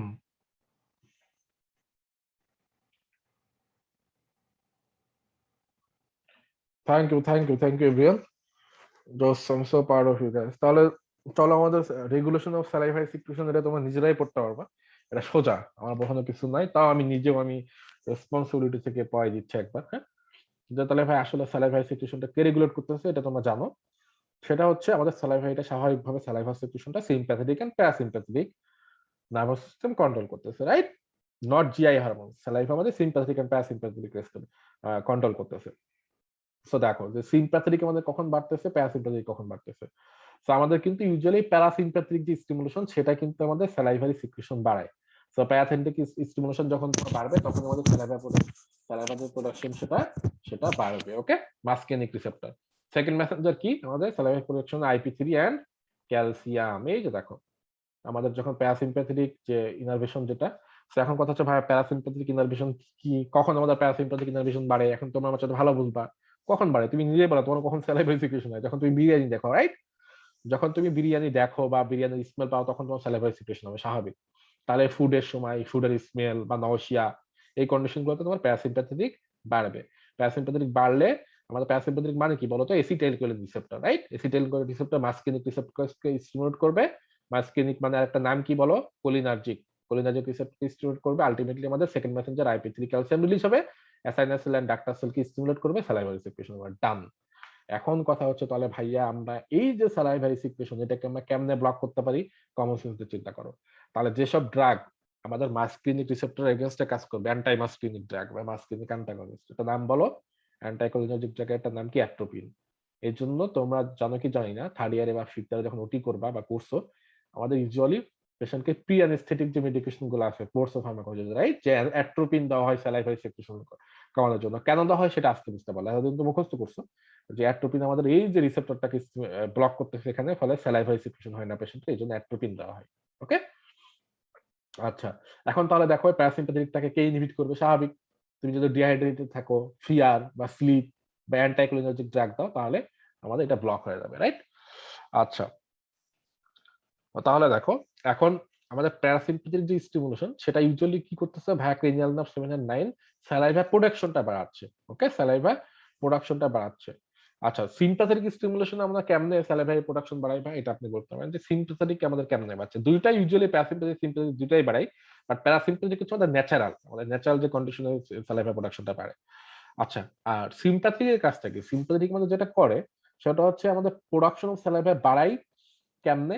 স্যালাইভারি গ্ল্যান্ডের গ্রোথটা বাড়িয়ে। ওকে, স্যালাইভারি গ্ল্যান্ডের গ্রোথটা বাড়িয়ে। সো সিম্প্যাথেটিক মানে নরএপিনেফ্রিন। নরএপিনেফ্রিন মানে কি রিসেপ্টর বলো তো দেখি? Adrenergic receptor, right? Adrenergic receptor usually আমাদের স্যালাইভারি গ্ল্যান্ডে থেকে beta receptor. Beta receptor bind করবে কার সাথে? ক্যাম্পের সাথে, সাইক্লিক এমপি। সাইক্লিক এমপি এখানে আমাদের সেকেন্ড মেসেঞ্জার, আলটিমেটলি আমাদের স্যালাইভা সিক্রেশন হচ্ছে, রাইট? আচ্ছা, তাহলে কোথায় বাড়ে কোথায় কমে সেটা তো বললাম। তাহলে এটা দেখো আমাদের স্যালাইভারি সিক্রেশন বা স্যালাইভা টোটাল ডান। ওকে, স্যালাইভা আমাদের পড়ানো ডান, পড়াশোনা স্যালাইভা ডান। এখন আমাদের গ্যাস্ট্রিক সিক্রেশন আমরা সেকশন কতদিন অনেক ভালো মতো পড়াইছি, আই হোপ আমাদের ওটাও শেষ। এখন আমরা ইনশাআল্লাহ কি শুরু করবো বলো দেখি? এখন আমরা পড়বো হচ্ছে প্যানক্রিয়াটিক সিক্রেশন। ওকে, তো প্যানক্রিয়াটিক সিক্রেশন পড়লে আমাদের তারপরে শুধুমাত্র নিউট্রিয়েন্ট অ্যাবজর্পশন নামে একটা ছোট টপিক থাকবে। ছোট টপিক বলতে আমি একটু একটু ডিটেলস তোমাদেরকে পড়াবো, তাহলে তোমাদের প্যাথোলজিতে ইজি লাগবে। তো ওই দুইটা জিনিস পড়লে আমাদের ফিজিওলজি ডান। আচ্ছা, হ্যাঁ, বাইল টাইল, হ্যাঁ বাইল টাইল তোমার সবই পড়াবো। এখন দেখো, তো চলো, সেটা হচ্ছে ভাই তাহলে প্যানক্রিয়াটিক সিক্রেশন একটু স্যালাইভারি সিক্রেশন মতোই। হ্যাঁ, মেকানিজমটা সেম বাট একটু ডিফারেন্স। হ্যাঁ, মেকানিজম সেম বলতে তোমরা একটা আইডিয়া পাইছো আর কি, যে এখন আমার স্যালাইভারি সিক্রেশন যেরকম কিছু কিছু জিনিস আমাদের পড়তে হয়েছে, কম্পোজিশন বা রেগুলেশন, ফর্মেশন, ঠিক অমন ভাবে আমাদেরকে প্যানক্রিয়াটিক সিক্রেশনের এই জিনিসগুলো পড়তে হবে। আচ্ছা, তোমাদের কি আমাদের কি কারিকুলামে এই জিনিসগুলো ছিল বলো তোমাকে? একজন স্যালাইভারি সিক্রেশন, প্যানক্রিয়াটিক সিক্রেশন আমি তো মনে হয় পড়ি নাই, আমার যতদূর মনে হয় আমাদের কারিকুলামে আমি পড়ি নাই। ছিল কি বলো তো দেখি?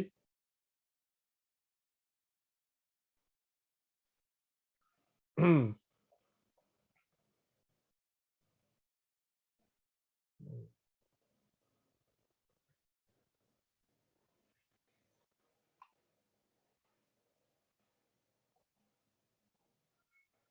আচ্ছা আচ্ছা, ছিল, রাইট?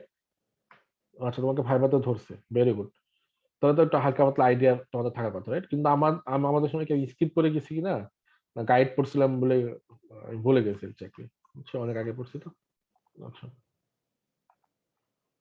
আচ্ছা, তাহলে এখন চলো আমরা যেটা পড়বো সেটা হচ্ছে প্যানক্রিয়াটিক সিক্রেশন। এত ডিটেলস বোধহয় তোমরা পাওনি, রাইট? আমাদের কারিকুলাম ডিটেলস আর কথা না। Pancreatic secretion, so pancreatic secretion আমাদের যেটা হয় সেটা হচ্ছে contains a high concentration of bicarb whose purpose is to neutralise the acidic chyme that reaches the duodenum. এইটাই হচ্ছে মজার কথা, আমাদেরকে প্যানক্রিয়াটিক সিক্রেশন ভালো মতো পড়তে হবে, ইভেন স্যালাইভারি চাইতে। ওকে, কারণ আমাদের প্যানক্রিয়াটিক সিক্রেশন ইম্পর্টেন্ট, যেহেতু এখানে অ্যাসিড নিয়ে কথাবার্তা আছে। আচ্ছা, আর বাঙালি মানেই তো বুঝো যে বাঙালি মানে হচ্ছে বাঙালি গ্যাস্ট্রাইটিস থাকে, তো তোমাদেরকে গ্যাস্ট্রাইটিসের মেকানিজম খুব ভালো মতো বুঝতে হবে।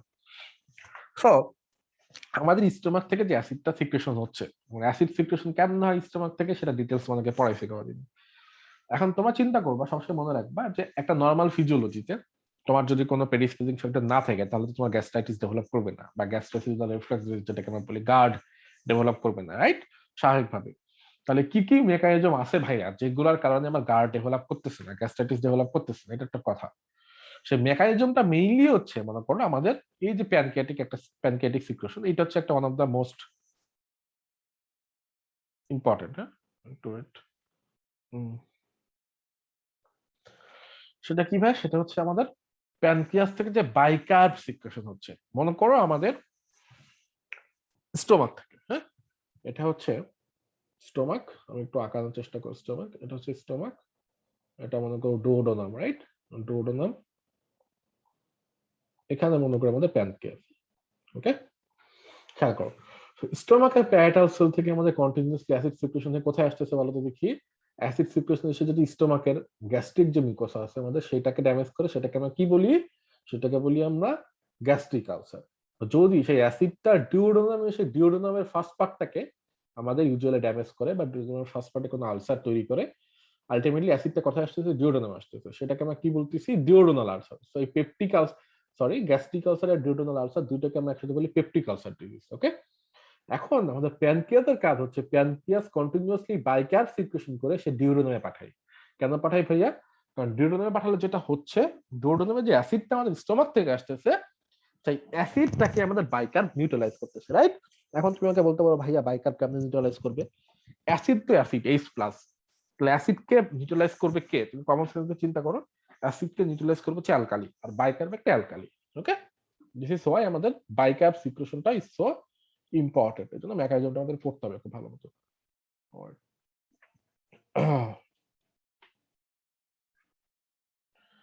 আচ্ছা, তো এখন দেখো আমাদের কন্টেইনস প্যানক্রিয়াটিক সিক্রেশনে আমাদের কি কি এনজাইম লাগবে, বা প্যানক্রিয়াসে আমাদের কি কি এনজাইম থাকে। প্যানক্রিয়াসে অনেকগুলো এনজাইম থাকে, রাইট? যেটা essential for digestion of protein, carbohydrate, fat, তিনটার জন্য আমাদের ইসেনশিয়াল, তিনটা অ্যাবজর্পশনের জন্য যেসব এনজাইম গুলো লাগে সবকিছু আমাদের প্যানক্রিয়াসে থাকে। এখন তাহলে আমাদের যে প্যানক্রিয়াস থেকে যে সিক্রেশন হচ্ছে, সেটার নাম কি?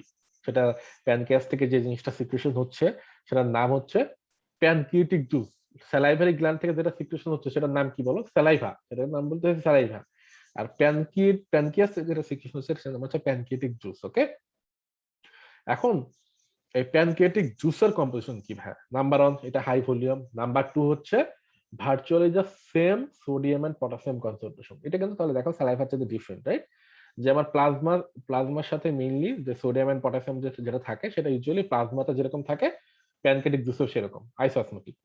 কিন্তু much higher bicarbonate concentration than plasma, যেটা আমাদের দরকার, যে প্লাজমার চাইতে বেশি bicarbonate concentration, and much lower fluid concentration than plasma. তাহলে বুঝো, bicarb much higher, chloride much lower, and sodium and potassium same concentration. ঠিক আছে, আইসোটোনিসিটি মেইনটেইন করে। আচ্ছা, এখন এনজাইম কি কি আছে ভাইয়া? Pancreatic lipase, amylase and protease. Okay, তাহলে দেখো ফ্লোরিডের কথা যদি চিন্তা করো, এখন তাহলে লো ফ্লোরিডে কি হচ্ছে, হাই ফ্লোরিডে কি হচ্ছে? সো আমাদের স্যালাইভার চাইতে কিন্তু, স্যালাইভার সাথে কিন্তু এটা ডিফারেন্ট। আমি আবার বলতেছি, স্যালাইভার চাইতে কিন্তু ডিফারেন্ট। ওকে, স্যালাইভার এটা এক করে ফেলবে না, দুইটা একসাথে পড়বা, ডিফারেন্সটা বোঝার ট্রাই করবা। এখানে লো ফ্লোরিডে আমাদের প্যানক্রিয়াস যেটা করে, সেটা হচ্ছে আইসোটোনিক ফ্লুইড সিক্রেশন করে। লো ফ্লুইডে যে আইসোটোনিক ফ্লুইড সিক্রেশন করতেছে, তার মেইন যে কম্পোজিশন, সেটা হচ্ছে সোডিয়াম এন্ড ক্লোরাইড। ওকে, আর হাই ফ্লুইডেও কিন্তু প্যানক্রিয়াস থেকে আইসোটোনিক ফ্লুইড সিক্রেশন করতেছে, বাট যেটার মেইন কম্পোজিশন হচ্ছে সোডিয়াম এন্ড বাইকার্ব। ওকে, তাহলে কি, তাহলে ভাই স্যালাইভার সাথে কি একটা ডিফারেন্স পাইলেন আপনি? স্যালাইভাতে আমি লো ফ্লুইড আর হাই ফ্লুইডে কি পাইছি? একটাতে আইসোটোনিক, একটাতে হাইপারঅসমোটিক, রাইট? একটাতে প্লাজমা সেম, একটাতে প্লাজমা সেম না। কিন্তু আমাদের প্যানক্রিয়াসে কি হচ্ছে? রিগার্ডলেস অফ দ্য ফ্লোরাইড, দেখো রিগার্ডলেস অফ দ্য ফ্লোরাইড, প্যানক্রিয়াসের যে সিক্রেশন, সেটা কিন্তু আমি কি পাইছি বলো? সেটা কিন্তু আমি আইসোটোনিক পাচ্ছি। ওকে, এটা কিন্তু ভেরি ইম্পর্টেন্ট। দেখো, আমি স্যালাইভার সিক্রেশন যদি একটু ফিরে যাই তোমাদের বোঝানোর জন্য, এই যে দেখো হাই ফ্লোরেটে কি পাইছিলাম বলো, হাই ফ্লোরেটে যেটা পাইছি সেটা হচ্ছে ইনিশিয়াল সিচুয়েশন, মানে আইসোঅসমোল ছিল, রাইট, আইসোটোনিসিটি মেনটেন করছিল। কিন্তু লো ফ্লো রেটে কিন্তু আমাদের লিস্ট লাইক মানে আইসোঅসমোলারিটি মেনটেন করেনি। কিন্তু এখানে দেখো প্যানক্রিয়াসের ক্ষেত্রে both low flow rate and high flow rate দুইটাতেই আমাদের আইসোটোনিসিটি বা আইসোঅসমোলারিটি মেনটেন করছে। কিন্তু লো ফ্লো রেটে আমাদের কনসেন্ট্রেশন মেইনলি থাকে সোডিয়াম আর ক্লোরাইডের, হাই ফ্লো রেটে থাকে sodium and bicarbonate, that's the difference. এখন আসলে তাহলে ভাইয়া কেমনে আমাদের ফরমেশন হচ্ছে, প্যানক্রিয়াস সিক্রেশনের কেমনে ফরমেশন হচ্ছে? Like the salivary gland same আমাদের প্যানক্রিয়াসে কি থাকবে বলো, প্যানক্রিয়াসে থাকবে acini and duct, okay, acinar cell and ductal cell, এই দুটো জিনিস থাকবে এখানে।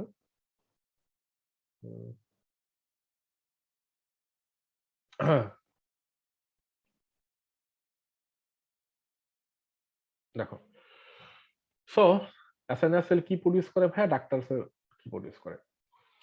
অ্যাসাইনার সেল যেটা করতেছে স্যালাইভারি সিক্রেশনের মতোই, যে স্যালাইভারি সিক্রেশনও কিন্তু অ্যাসাইনাস সেল আমাদের ইনিশিয়াল যে সিক্রেশন সেটা শুরু করছিল, প্যানক্রিয়াটিক সিক্রেশনে আমাদের ইনিশিয়াল যে সিক্রেশন সেটা শুরু করে। কম্পোজিশন কি ভাই, সোডিয়াম এন্ড ক্লোরাইড, ঠিক আছে। তাহলে এখানে দেখো তোমাকে যদি আমি একটু মিলানোর কথা মিলাই, তুমি যদি মিলিয়ে মিলিয়ে পড়ো, লো ফ্লোরেটের সাথে কি মিলাবা তুমি, অ্যাসাইনাস সেল মিলাবা, ঠিক আছে। লো ফ্লোরেটের সাথে দেখো অ্যাসাইনাস সেলটা মেলানোর ট্রাই করবা, হাই ফ্লোরেটের সাথে ডাক্টাল সেলটা মেলানোর ট্রাই করবা।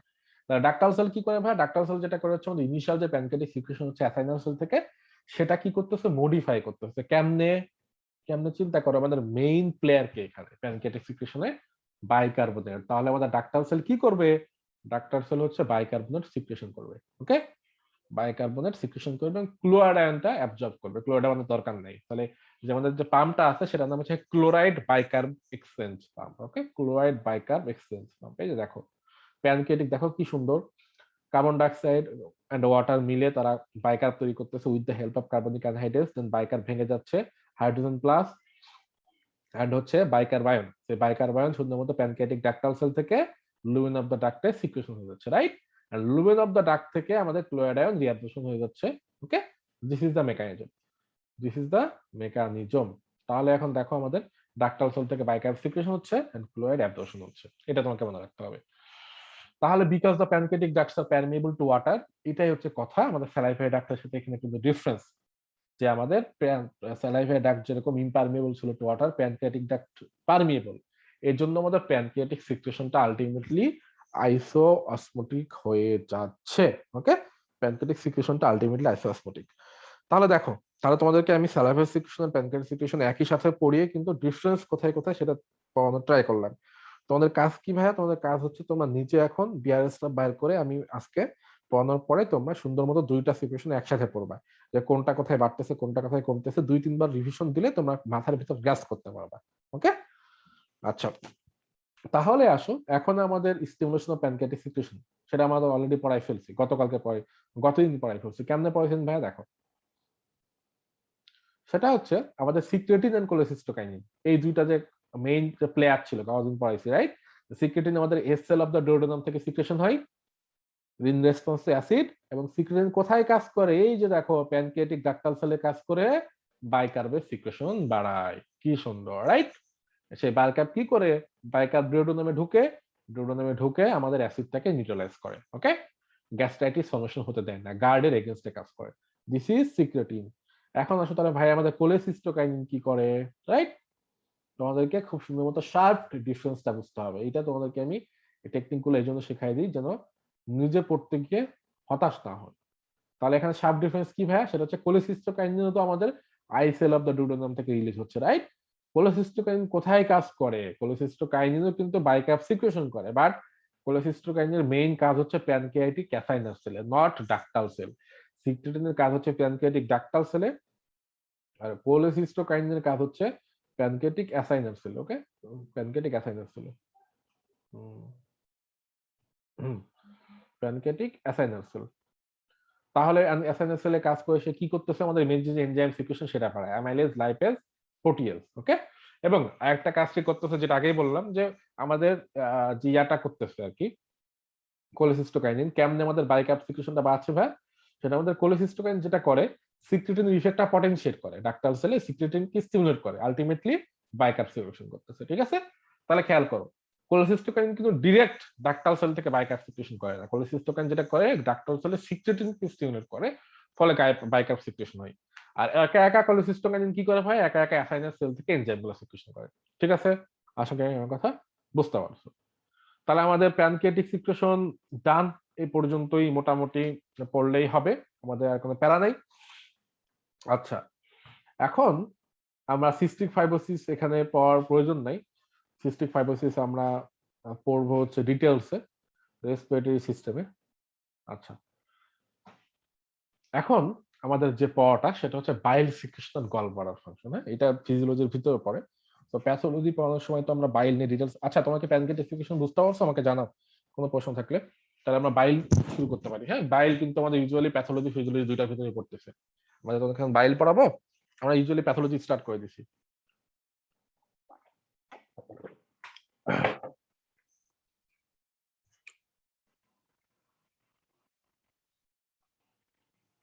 Thank you Brian. এখন দেখো বাইল, হ্যাঁ, so bile secretion and gall bladder function. বাইলটা কি ভাইয়া, সেটা সবকিছু পড়বো আমরা।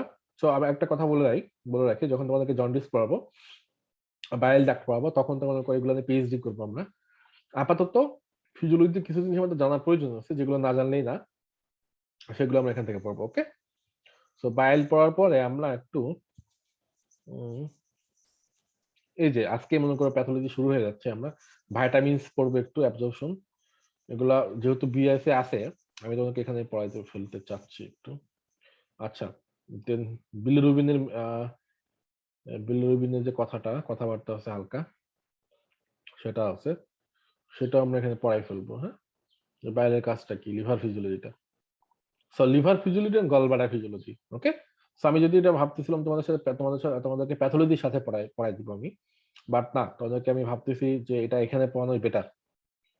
তোমাদের বাইলের এটা হচ্ছে গল ব্লাডার ফিজিওলজি পড়বো আমরা, এরপর হচ্ছে লিভারের ফিজিওলজি পড়বো, তাহলে প্যাথোলজি পড়ানোর সময় তোমাদের একটু ইজি লাগবে। ওকে, তো চলো তাহলে ভাই বাইল কি, হোয়াট ইজ বাইল? সো বাইল যেটা হচ্ছে, বাইল মেইনলি হচ্ছে কিসের কম্পোজিশন সেটাকে তোমাকে বুঝতে হবে। সো বাইল একটা সাবস্ট্যান্স, আমি আবারও বলতেছি স্টেপ 1 এর জন্য বাইল, গল ব্লাডার, এই জিনিসগুলোতে যাদের কোনো বেসিকে কোনো সমস্যা ছিল, ডিফেক্ট ছিল, তারা 100% কনসেন্ট্রেশন দিবে। স্টেপ 1 এর জন্য very very important. GI tract মানে তোমাকে গল ব্লাডারের এভরিথিং, বাইল ডাক্তার এভরিথিং তোমাকে জানতে হবে। আমার সেই দায়িত্বটা আমার, বাট তোমাদেরকে কনসেন্ট্রেশন দেওয়া লাগবে। ওকে, সো বাইল কি ভাই? বাইল হচ্ছে এমন একটা substance which is composed of bile salt, phospholipids, cholesterol and bile pigment, যেটা আমরা না বলে বাইল পিগমেন্ট না বলে বিলিরুবিন বলতে পারি। তাহলে তুমি চিন্তা করো যে ভাই বাইলের আসলে কম্পোজিশনটা কি, এটা যেখানে আমরা হাতে আসি। ওকে, যে বাইলের কম্পোজিশনটা কি? নাম্বার 1 বাইলের কম্পোজিশন হচ্ছে বাইল সল্ট। ওকে, বাইলের কম্পোজিশন বাইল সল্ট, বিলিরুবিন। তাহলে খেয়াল করো বাইল কিন্তু বিলিরুবিন থেকে আসছে আলটিমেটলি। তাহলে একটা হচ্ছে বিলিরুবিন, একটা হচ্ছে বাইল সল্ট, তারপরে কি ভাই, একটা হচ্ছে ফসফোলিপিড, একটা হচ্ছে কোলেস্টেরল। তাহলে এই চারটা জিনিস নিয়ে আমাদের বাইল তৈরি। সো এই কথাবার্তা আমি অনেকবার বলবো, জিআই প্যাথোলজি যেহেতু আমার পড়তেছি, ফার্স্ট হিউজ একটা সিস্টেম। তো এই বেসিক যদি কোনো সমস্যা না থাকে যে বাইলের আসলে কম্পোজিশনটা কি। বাইল মানে বাইল সল্ট, বাইল মানে বিলিরুবিন, বাইল মানে ফসফোলিপিড, বাইল মানে কোলেস্টেরল, মনের ভিতরে একদম গেঁথে নাও। আচ্ছা, এখন বাইল সল্টের কাজটা কি এটা আমাদের একটু জানতে হবে। Not very high yield, but এটা তোমরা না, হাই ইয়েল্ড অবশ্যই, বাট তোমরা এটা পড়ে আসছো যে আমাদের বাইল সল্টের ইউজুয়ালি দুইটা পোর্শন থাকে, একটা হচ্ছে হাইড্রোফিলিক, একটা হচ্ছে হাইড্রোফোবিক, রাইট? একটা হচ্ছে ওয়াটারের সাথে বাইন্ড করতে পারে, এটা করে না, একটা হচ্ছে ফিলিক, একটা হচ্ছে ফোবিক।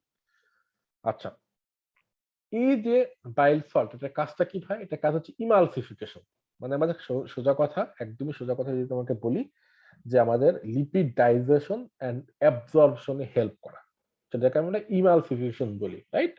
যেটাকে আমরা ইমালসিফিকেশন বলি। মিসেলি যেটা আছে, মিসেলি জিনিসটা কি? মিসেলি জিনিসটা হচ্ছে on type of bile salt. এই মিসেলির কাজটা হচ্ছে আমাদের লিপিডটাকে ভাঙা, লিপিডটাকে ভেঙে সেটাকে ডাইজেশন এর অ্যাবজর্পশন করা। আমি এত কথাগুলো কেন বলতেছি? এই জন্য বলতেছি তোমরা এক কথায় কি মনে রাখবা ভাই, এক কথায় মনে রাখবো হচ্ছে বাইল সল্ট আমাদের লিপিড ডাইজেশন এন্ড অ্যাবজর্পশনে হেল্প করে, বাই ইমালসিফিকেশন। এই যে লিপিডটাকে ভাঙতেছো, ড্রপলেটে পরিণত করতেছো, ডাইজেশন করতেছো, অ্যাবজর্পশন করতেছো, এটাকে আলটিমেটলি ইমালসিফিকেশন বলে, পুরো হোল প্রসেসটাকে।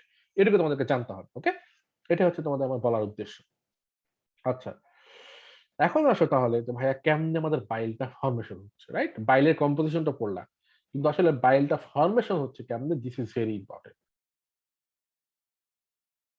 একটু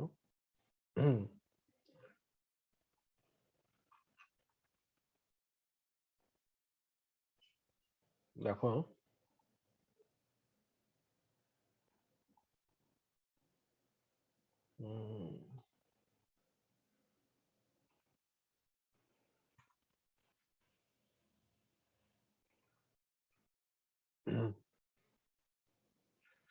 আচ্ছা খেয়াল করো এখানে ফর্মেশন অফ বাইল। হ্যাঁ, তাহলে বাইল ইউজুয়ালি আমাদের প্রডিউস হচ্ছে কেমনে, কন্টিনিউয়াসলি লিভারের যে হেপাটোসাইট সেলটা থাকে সেখানে। কেমনে তৈরি হচ্ছে ভাইয়া? ফার্স্ট স্টেপটার কথা চিন্তা করো, যে আমাদের লিভারে কি আছে, লিভারে কি হচ্ছে, কোলেস্টেরল সিনথেসিস হচ্ছে, রাইট? এখন কি নিয়ে ভাই বলো, লিভারে কোলেস্টেরল কেমনে সিনথেসিস হয়? তুমি আজ করতেই পারো, it's not a big deal. লিভারে আমাদের যে কোলেস্টেরল সিনথেসিসের ইয়াটা আছে, মেকানিজমটা আছে, তোমরা সবাই একবার দেখে নিতে পারো গুগলে, যদি তোমাদের কোনো কনফিউশন থাকে। বায়োকেমিতে পড়াবো, অলরেডি যাদেরকে আমি বায়োকেম পড়াইছি। কিছু মেকানিজম আছে যার মাধ্যমে লিভারে কোলেস্টেরল সিনথেসিস হয়, ঠিক আছে? বাইল সল্ট কোত্থেকে আসতেছে ভাই? বাইলের যে কম্পোনেন্ট গুলো আছে তার মধ্যে একটা হচ্ছে বাইল সল্ট। সেই বাইল সল্ট আমাদের ইউজুয়ালি কোলেস্টেরল প্রিকারসর, মানে কোলেস্টেরল থেকে আমরা বাইল সল্টটা পাচ্ছি। ওকে, তাহলে কোলেস্টেরল থেকে যে বাইল সল্টটা পাচ্ছি সেটা কোথায় যাচ্ছে ভাই? সেটা যাচ্ছে আমাদের গল ব্লাডারে। খেয়াল করো, যে বাইল সল্ট তুমি কোলেস্টেরল থাকা পাচ্ছ লিভারে, সেটা যাচ্ছে লিভার থেকে, যেটা পাচ্ছ কোলেস্টেরল, কোলেস্টেরল থেকে বাইল সল্ট, সেটা যাচ্ছে হচ্ছে গল ব্লাডারে। ওকে, এখন গলব্লাডারের উপরে কিছু ইফেক্ট আছে হরমোনের, সেটা কি? সেটা হচ্ছে কোলেসিস্টোকাইনিন। কোলেসিস্টোকাইনিন কি করে? গলব্লাডারকে কন্ট্রাক্ট করে। ওকে, কন্ট্রাক্ট যখন করে তখন আমাদের যেটা হয়, কন্ট্রাক্ট যখন করে তখন বাইল সল্টটা কি হয়, মিসেলিতে কনভার্ট হয়, ঠিক আছে? মিসেলি কি করে তখন? মিসেলি তখন আমাদের বাইলটা, লিপিডটা ইউজুয়ালি ডাইজেশন এন্ড অ্যাবজর্পশনে হেল্প করে। ওকে, এটা হচ্ছে কথা। সো রিসার্কুলেশন কেমনে করবা? Ileum to liver, liver to ileum. এই যে এটা ডিওডোনামে, লাইক তুমি বাইল সল্টতে মিসেলিতে কনভার্ট হচ্ছে, গলব্লাডারে আমাদের কি হচ্ছে, কন্ট্রাকশন করতেছে কি কোলেসিস্টোকাইনিন, দেন গলব্লাডার আমাদের সেই বাইল সল্টটা রিলিজ করে ডিওডোনামে পাঠাচ্ছে, রাইট? ডিওডোনামে আমাদের কি হচ্ছে, মিসেলি ফর্মেশন হচ্ছে। দেন মিসেলি আমাদের কি করতেছে, লিপিড অ্যাবজর্পশন করতেছে, ডাইজেশন করতেছে। দেন ওই বাইল সল্টটা আবার আইলিয়াম থেকে রিঅ্যাবজর্পশন হচ্ছে। সো বাইল আবার আইলিয়াম থেকে কেমনে রিঅ্যাবজর্পশন হয় সেটা তোমাদেরকে শেখাবো, এখনই দেখাবো ফিগারটা আমি। আচ্ছা, সো আলটিমেটলি যেটা হয় খেয়াল করো, হ্যাঁ, পাথওয়েটার কথা চিন্তা করো। হুম, একদম ইজিলি যদি ডিসক্রাইব করি পাথওয়েটা একবার তোমাদের, হুম, খেয়াল করো। যেটা বললাম লিভারে, তাহলে চিন্তা করো কোলেস্ট্রল সিনথেসিস হচ্ছে কোলেস্ট্রল থেকে বাইল সল্ট। হ্যাঁ, বাইল সল্ট কোথায় যাচ্ছে ভাই? গলব্লাডারে যাচ্ছে। গলব্লাডারে কি হচ্ছে? গলব্লাডারে যখন বাইল সল্টটা যাচ্ছে, গলব্লাডার ইউজুয়ালি কন্ট্রাকশন হবে, রাইট? গলব্লাডারে কেমন যাচ্ছে? তাহলে লিভার থেকে আমাদের বাইল সিনথেসিস হলো, বাইল সিনথেসিস হয়ে কোথায় স্টোর হয়? গলব্লাডার স্টোর হয়, তোমরা সবাই জানো। কোলেসিস্টোকাইনিনের কাজটা কি? কোলেসিস্টোকাইনিনের কাজ হচ্ছে গলব্লাডারকে স্টিমুলেট করা, কন্ট্রাক্ট করা। সেই গলব্লাডার থেকে আমাদের বাইলটা রিলিজ হচ্ছে, রিলিজ হয়ে কোথায় যাচ্ছে? ডিউডোনামে যাচ্ছে, রাইট? ডিউডোনামে কেন যাচ্ছে ভাই? ডিউডোনামে আমাদের ইউজুয়ালি কি হচ্ছে, যে ফ্যাট গুলো আছে সেগুলো আমাদের অ্যাবজর্পশন, ডাইজেশন এন্ড অ্যাবজর্পশন দরকার স্মল ইন্টেস্টাইন, লার্জ ইন্টেস্টাইনে। সো ডিউডোনামে কি হচ্ছে, বাইল সল্ট থেকে মিসেলি ফর্মেশন হচ্ছে। তারপরে আমাদের যে বাইল সল্ট গুলো অবশিষ্ট থাকতেছে বা বাইলটা অবশিষ্ট থাকতেছে সেটা আইলিয়ামে যাচ্ছে, রাইট? ডিউডোনাম যেমন নাম আইলিয়াম, আইলিয়ামে গিয়ে সেই বাইলটা আবার আমাদের রিঅ্যাবজর্পশন হচ্ছে। এটাকে বলা হয় রিসার্কুলেশন বা রিঅ্যাবজর্পশন। তো সবসময় মনে রাখবা হোল লাইফ, যে আমাদের বাইল রিঅ্যাবজর্পশন হয় আইলিয়াম, এটা মনে রাখা খুবই ইম্পর্টেন্ট। বাইল সল্ট রিঅ্যাবজর্পশন হয় আইলিয়ামে, কেন ইম্পর্টেন্ট সেটা একটু পরে জানবা। ওকে, প্যাথোলজিতে জানবো। তো আমি কিন্তু এই কথাটা আমাকে আস্ক করবো, 100 বার আস্ক করবো যে প্যাথোলজি পড়ানোর সময়, যে বাইল সল্ট কোথায় রিঅ্যাবজর্পশন হয়, না বলতে পারলে খবর আছে। আচ্ছা, তাহলে দেখো, সো বাইল বাইল অ্যাসিড বা বাইলটা আমাদের কেমনে ফর্মেশন হচ্ছে সেটা যদি তোমাদেরকে একটু হালকা পাতলা আমি পড়াই, যদি এটা পড়ানোর প্রয়োজন নাই, দেখানোর প্রয়োজন নাই। আলটিমেটলি আমাদের প্রাইমারি যে বাইল অ্যাসিডটা থাকে, কোলিক অ্যাসিড, ডিঅক্সি চেনোডিঅক্সিকোলিক, এগুলো আমাদের কোত্থেকে তৈরি হচ্ছে? একটু আগে যেটা বললাম, কোত্থেকে তৈরি হচ্ছে বাইল অ্যাসিডটা? এই যে দেখো, কোলেস্ট্রল থেকে তৈরি হচ্ছে, লাইক লিভারে।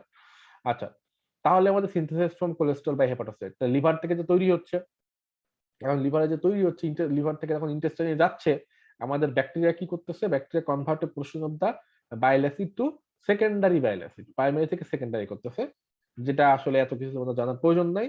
দেন বাইল অ্যাসিডের সঙ্গে আরো কিছু অ্যামাইনো অ্যাসিড যোগ হচ্ছে, glycine, taurine, ultimately bile salt তৈরি হচ্ছে। ওকে, বাইল সল্ট আমাদের ইলেকট্রোলাইট এন্ড ওয়াটার অ্যাড হয়, যেগুলো আলটিমেটলি আমাদের কি হচ্ছে, গল ব্লাডার থেকে স্ফিংক্টার অপোডিতে যাচ্ছে, ডিউডেনামে যাচ্ছে, আইলামে গিয়ে আবার সেটা রিঅ্যাবজর্পশন হচ্ছে। ওকে, সো এইটা হচ্ছে ডিটেলস প্রসেসটা। তো তোমরা একবার এটা রিডিং করতে পারো, নো ইস্যুস যদি পড়তে চাও, বাট আমি যে কথাটা বললাম যে সিম্পলি তোমাদেরকে ডেসক্রাইব করে দিল এই ফিগারটা, এটা মনে রাখলেই মোর দেন এনাফ। ওকে, এটা মনে রাখলেই মোর দেন এনাফ। আচ্ছা, এখন আসো তাহলে বাইলকে আমাদের ইউজুয়ালি কে করতেছে বলো তো দেখি, কন্ট্রাকশন কোলেসিস্টোকাইনিন। এই যে একটু আগে বললাম যে আমাদের গলব্লাডার কোলেসিস্টোকাইনিন কি করতেছে, গলব্লাডারকে কন্ট্রাকশন করে এবং স্ফিংক্টার অফ ওডিকে রিল্যাক্সেশন করে। তো স্ফিংক্টার অফ ওডিকে রিল্যাক্সেশন না করলে কি হবে, স্ফিংক্টার অফ ওডিকে রিল্যাক্সেশন না করলে তো আমাদের বাইল পাস করতে পারতেছে না, রাইট? সো কোলেসিস্টোকাইনিন আমাদের একই সাথে কি করবে, গলব্লাডারকে কন্ট্রাকশন করবে এবং স্ফিংক্টার অফ ওডিকে রিল্যাক্সেশন করবে। স্ফিংক্টার অফ ওডি কোথায় থেকে বলো তো দেখি, কারো মনে আছে? সবার তোমার মনে থাকার কথা, রাইট? কোথায় থাকে স্ফিংক্টার অফ ওডি?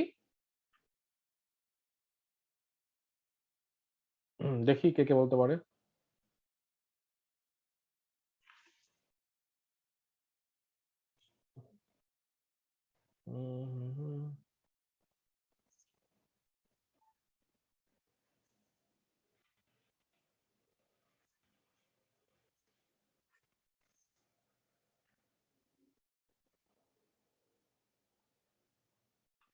Very good, very good. Second part একদম মেজরিটি ব্যাপারে যা বলছে সবারটাই হয়েছে একই, সবারটাই হয়েছে। Very good.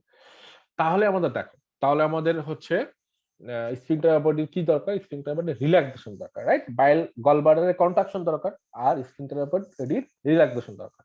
তাহলে এই দুইটা কাজে কি করতেছে, আমাদের কোলেসিস্টোকাইনিন করতেছে, যেন আমাদের গল ব্লাডার থেকে বাইলটা কোথায় আসতে পারে, ডিউওডেনামে আসতে পারে, রাইট? গল ব্লাডার থেকে বাইলটা ডিউওডেনামে আসতে পারে। এই জন্য আমাদের কি দরকার, গল ব্লাডারের কন্ট্রাকশন, স্ফিংক্টার বডির রিল্যাক্সেশন, যে দুইটা কাজে করতেছে কোলেসিস্টোকাইনিন।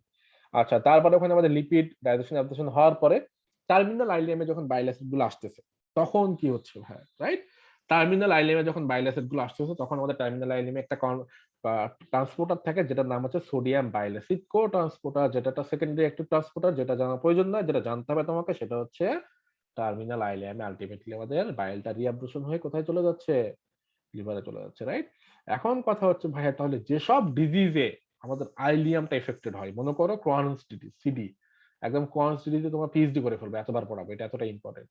ক্রোহানস ডিজিজে কি হয়, আমাদের আইলিয়ামটাতে ইনফ্লামেশন হয়, আলটিমেটলি পেশেন্টকে আইলিয়ালটা রিসেকশন করে ফেলতে হয়। তাহলে ক্রোহানস ডিজিজের পেশেন্টে কি হয় বলতো দেখি, ক্রোহানস ডিজিজের পেশেন্টের বাইল অ্যাসিড কিন্তু রিঅ্যাবজর্পশন হতে পারতেছে না। বাইল অ্যাসিড যদি রিঅ্যাবজর্পশন না হয়, তাহলে কি হবে বলো, বাইল অ্যাসিড আলটিমেটলি তোমার ফিকাল ম্যাটার দিয়ে পাস করে যাচ্ছে। সো তোমার বাইল অ্যাসিডের যে কনসেন্ট্রেশন দরকার গল ব্লাডারে, আলটিমেটলি এই রিসার্কুলেশনের মাধ্যমে তো আবার গল ব্লাডারে গিয়েই পৌঁছায়, রাইট? সো গল ব্লাডারে কিন্তু আলটিমেটলি বাইল অ্যাসিডের কনসেন্ট্রেশন কমে যাচ্ছে, ফলে আলটিমেটলি আইলিয়াল রিসেকশন যাদের হয় ক্রোহানস ডিজিজে, তাদের ক্ষেত্রে কি হয় বলুন দেখি, সেসব পেশেন্টের স্টোন ফর্মেশন করে, গল ব্লাডারে স্টোন ফর্মেশন করে, রাইট? গল ব্লাডারে স্টোন ফর্মেশন করে বা ফ্যাট ম্যালঅ্যাবজর্পশন হয়, কারণ আমাদের বাইল অ্যাসিডটা তো দরকার রিঅ্যাবজর্পশন হয়ে এন্টার সার্কুলেশন তো দরকার লিপিড ডাইজেশন অ্যাবজর্পশনের জন্য। হ্যাঁ, সেগুলো তো আমরা প্যাথোলজিতে পড়াবো, জাস্ট একবার বলে রাখলাম, প্যাথোলজিতে আমরা এগুলো আরো ডিটেইলস পড়বো। সো আই হোপ তোমার বাইলের মোটামুটি ফর্মেশনটা এবং রাস্তাটা, রোডটা বুঝতে পারছো, রাইট? এটুকু জানলেই হবে আপাতত, বাকিটা আমরা প্যাথোলজিতে পড়বো। এখন আসো তাহলে ভাই, নিউট্রিয়েন্টস কিছু পড়বো, যে অ্যাবজর্পশন অফ নিউট্রিয়েন্টস, যে কোথায় কোনটা অ্যাবজর্পশন হচ্ছে। তার আগে আমরা লিভার ফিজিওলজিটা পড়ে ফেলি একটু, হ্যাঁ? লিভার ফিজিওলজি পড়ে ফেলি, তাহলে আমাদের একটু আগায় থাকবে অনেক কিছু। আচ্ছা, তাহলে বাইল ফর্মেশন কেমনে হয়, সিক্রেশন কেমনে হয়, আশা করি সেটা ক্লিয়ার, যে কেমনে বাইল ফর্মেশন হচ্ছে, কি কি দিয়ে ফর্মেশন হচ্ছে, কেমনে সিক্রেশন হচ্ছে, কেমনে ইন্টারহেপাটিক সার্কুলেশন হচ্ছে, রাইট, বাইলের। তো সেটা আমাদের ডান। এখন আসো, বাইলের একটা কম্পোনেন্ট কি বলতো দেখি, বাইলের একটা কম্পোনেন্ট বাইল সল্ট, বাইলের একটা কম্পোনেন্ট কোলেস্টেরল, বাইলের একটা কম্পোনেন্ট হচ্ছে বিলিরুবিন। এই বিলিরুবিন ভাইয়া কোত্থেকে আসতেছে, এটা হচ্ছে কথা। বিলিরুবিন সম্পর্কে আমাদের একটু জানতে হবে, হ্যাঁ? বিলিরুবিন সম্পর্কে একটু জানতে হবে। তো বায়োকেমি যদিও পড়াইছি, বাট এখানে বায়োকেমি তো সবাই পড়েনি। সো আমরা এখন বিলিরুবিন মেকানিজমটা পড়বো, বিলিরুবিন প্রোডাকশন, এক্সক্রিশন। তো দুইটা সাবস্টেন্স সম্পর্কে আমাদের জানতে হবে, কি কি ভাইয়া, সেটা হচ্ছে আমাদেরকে বাইল ফর্মেশন এন্ড সিক্রেশন সম্পর্কে জানতে হবে, যেটা আমরা জানলাম। এখন আমরা জানবো বিলিরুবিন প্রোডাকশন, এক্সক্রিশন সম্পর্কে, হ্যাঁ? আচ্ছা, তাহলে দেখো আলটিমেটলি আমাদের বিলিরুবিনের সোর্সটা কি? হিমোগ্লোবিন, এটুকু তোমরা জানো। সো হিমোগ্লোবিন ভেঙে আমাদের বিলিরুবিন হচ্ছে বাই দ্য রেটিকুলো এন্ডোথেলিয়াল সিস্টেম। কেমনে হচ্ছে ভাইয়া? যাদের আইডিয়া নেই তাদেরকে একটু বলি। হচ্ছে আরবিসি যখন আমাদের ভাঙতেছে, আরবিসি থেকে আমরা কি পাই? হিমোগ্লোবিন পাই, রাইট? হিমোগ্লোবিন থেকে আমরা একটা সিস্টেম আছে reticulo endothelial system, usually liver and spleen, এই দুটো মিলে আমাদের reticulo endothelial system composed with macrophages. So red blood cell ভাঙার পরে আমাদের হিমোগ্লোবিন যে রিলিজ হচ্ছে, সেই হিমোগ্লোবিন থেকে আমরা বিলিভারিন পাই, বিলিভারিন থেকে বিলিরুবিন পাই। ওকে, এখন দেখো খুব কনসেন্ট্রেশন সুন্দর মতো, যে বিলিরুবিনটা আমরা পাচ্ছি আরবিসি থেকে আলটিমেটলি, সেই বিলিরুবিন কোথায় যাচ্ছে ভাই? সেই বিলিরুবিন আমাদের লিভার স্প্লিন ছেড়ে চলে যাচ্ছে ব্লাড স্ট্রিমে, ব্লাডে। ব্লাডে আমাদের কে ওয়েট করতেছে? অ্যালবুমিন ওয়েট করতেছে বিলিরুবিনের জন্য। অ্যালবুমিন একটা প্রোটিন, ওকে, বাইন্ডিং প্রোটিন। অ্যালবুমিন কি করবে? বিলিরুবিনের সঙ্গে বাইন্ড করবে। বিলিরুবিন কেন, কথা হচ্ছে ভাই বিলিরুবিন কেন অ্যালবুমিনের সঙ্গে বাইন্ড করবে? তার একা একা চলতে কি সমস্যা? বিলিরুবিন যেহেতু এটা আনকনজুগেটেড, মানে আনসোলুবল, ইনসোলুবল বিলিরুবিন, ওকে, যেটা একা একা চলতে পারবে না। সো তার একটা অ্যালবুমিন লাগবে, বাইন্ডিং প্রোটিন লাগবে। সেই বিলিরুবিন আর অ্যালবুমিন মিলে কোথায় আসলো? ব্লাড স্ট্রিম থেকে লিভারে আসলো মনে করো। লিভারে কেন আসলো ভাইয়া? লিভারে সে ইনসোলুবল থেকে সলুবল হবে। সো লিভারে এসে বিলিরুবিন এন্ড অ্যালবুমিন যে কমপ্লেক্স, সেটা ভেঙে যাবে। ভেঙে মনে করো বিলিরুবিন কি করবে ভাইয়া? বিলিরুবিন ইনসোলুবল আর আনকনজুগেটেড বিলিরুবিন থেকে কনজুগেটেড বিলিরুবিনে কনভার্ট হবে। ওকে, এই যে বিলিরুবিন ইনসoluble বিলিরুবিন বা আনকনজুগেটেড বিলিরুবিন থেকে কনজুগেটেড বিলিরুবিনে কনভার্ট হচ্ছে, সেটার জন্য একটা এনজাইম দরকার হয়। সেই এনজাইমটার নাম হচ্ছে ইউডিপি গ্লুকুরোনাইল ট্রান্সফারেজ। ইউডিপি গ্লুকুরোনাইল ট্রান্সফারেজ, ওকে, এটার নাম হচ্ছে, সারা জীবন মনে রাখবা, ইউডিপি গ্লুকুরোনাইল ট্রান্সফারেজ এনজাইমের সাহায্যে আমাদের কনজুগেটেড বিলিরুবিন আমরা পাইলাম। এখন দেখো খুবই মজার কিছু রাস্তা এখানে আমরা পাবো। তো খুব সুন্দর মতো তুমি কনজুগেটেড বিলিরুবিনটা পাইলা। এখন এই কনজুগেটেড বিলিরুবিনের অনেকগুলো রাস্তা আছে ভাই, সে এখন কি করবে? আইদার এই কনজুগেটেড বিলিরুবিন যেহেতু তখন সলুবল, মানে সে ইউরিন দিয়ে, আমি সলুবল মানে কি ভাই? সলুবল মানে আপনি কি হতে চাচ্ছেন? সলুবল মানে এটা ওয়াটার সলুবল না ওয়াটার ইনসলুবল? সো আনকনজুগেটেড আমাদের যে বিলিরুবিনটা ছিল, এই যে দেখো, যে বিলিরুবিন অ্যালবুমিন কমপ্লেক্স তৈরি করছিল, কেন? এটা লিভারে আসার আগ পর্যন্ত কি ছিল? ইনসলুবল ছিল, ওয়াটার ইনসলুবল। ওকে, তো ওয়াটার দিয়ে সেটা পাস করতে পারবে না। যখন সেটা কনজুগেটেড হয়ে গেল, তখন এখন ওয়াটার দিয়ে সে পাস করতে পারবে। ফলে আলটিমেটলি সে কনজুগেটেড বিলিরুবিন কি করতে পারে বলো তো দেখি? কনজুগেটেড বিলিরুবিন এখন সে ইউরিন দিয়ে এক্সক্রিশন করতে পারে, অথবা একটা ওয়ে আছে সে ইউরিন দিয়ে এক্সক্রিট করতে পারে। এখন যদি ইউরিন দিয়ে এক্সক্রিট না করে, তাহলে কি করবে ভাইয়া? তাহলে যেটা করবে, কনজুগেটেড বিলিরুবিন আমাদের কোথায় যাবে? স্মল ইন্টেস্টাইনে যাবে, ঠিক আছে, বাইল হিসেবে। বাইল হিসেবে কোথায় যাবে? বাইল আর যে বাইল, বাইল হিসেবে স্মল ইন্টেস্টাইনে যাবে। স্মল ইন্টেস্টাইনে গিয়ে আমাদের কি হবে? স্মল ইন্টেস্টাইনে কনজুগেটেড বিলিরুবিন থেকে ইউরোবিলিনোজেনে কনভার্ট হবে। ওকে, ইউরোবিলিনোজেনে কনভার্ট হবে। সো ইউরোবিলিনোজেনে কনভার্ট হচ্ছে কনজুগেটেড থেকে, কনজুগেটেড বিলিরুবিন থেকে ইউরোবিলিনোজেন। এটা কোথায়? টার্মিনাল আইলেমে। ওকে, দেন এই যে ইউরোবিলিনোজেন, দেখো কোথায়? এটা টার্মিনাল আইলেম। ওকে, টার্মিনাল আইলেম। এই যে দেখো, তোমাকে একটা কথা বলছিলাম ভাইয়া, সেটা কি? তাহলে এই বিলিরুবিন তো আলটিমেটলি বাইল হিসেবে আমাদের স্মল ইন্টেস্টাইনে ঢুকতেছে, এটা কিন্তু বুঝতে পারছো, রাইট? কারণ বাইলের একটা কম্পোজিশন কি? Bile salt. বাইলের একটা কম্পোজিশন কি? বিলিরুবিন। তাহলে সেই বাইল যদি মনে করো কনজুগেটেড বিলিরুবিন হিসেবে স্মল ইন্টেস্টাইনে ঢুকতেছে, দেন ওখান থেকে টার্মিনাল আইলিয়ামে যাচ্ছে। এখন তোমার সবাই মনে করে দেখো যে টার্মিনাল আইলিয়াম থেকে আমাদের কি হয়? বাইল রিঅ্যাবজর্পশন হয়, রাইট? এই যে দেখো সেই ইন্টারহেপাটিক সার্কুলেশন সুন্দর মতো বা লিভারে রিঅ্যাবজর্পশন হয়ে যাচ্ছে ইউরোবিলিনোজেনটা, ঠিক আছে? তো ইউরোবিলিনোজেনটা আলটিমেটলি বাইল হিসেবে আবার আমাদের রিঅ্যাবজর্পশন হয়ে যাচ্ছে। আমার কথা হচ্ছে ভাই, যেগুলো রিঅ্যাবজর্পশন হয় না সেগুলো কি হবে? যেগুলো রিঅ্যাবজর্পশন হয় না সেগুলো আমাদের ইউরোবিলিন এন্ড স্টারকোবিলিন হিসেবে কনভার্ট হবে, ঠিক আছে? Urobilin and stercobilin. তো ইউরোবিলিন এন্ড স্টারকোবিলিন আমাদের ফিকাস দিয়ে, ফিসেস দিয়ে আলটিমেটলি ফিকাল ম্যাটার হিসেবে এক্সপ্রেশন হয়ে যাচ্ছে। This is the formation of bilirubin and excretion of bilirubin. তাহলে বিলিরুবিন দেখো কনজুগেটেড বিলিরুবিন হিসেবে ডিরেক্টলি ইউরিন এক্সক্রিট হতে পারে, অথবা এই যে রাস্তা ঘুরে বাইল হিসেবে সেই স্মল ইন্টেস্টাইনে ঢুকলো, টার্মিনাল এরিয়ামে ঢুকলো, সেখান থেকে এন্টারহেপাটিক সার্কুলেশন হবে, রিঅ্যাবজর্পশন হবে, এবং বাকিটা ফিসেস এর মাধ্যমে এক্সপ্রেশন হবে। এখন আমরা তোমরা আমাকে বলো যে কোন কনফিউশন আছে bile and bilirubin formation and expression, তোমরা কি বুঝতে পারছো? Bile formation and secretion, bilirubin formation and excretion. Any question? খুবই ইম্পর্টেন্ট ছিল। ওকে,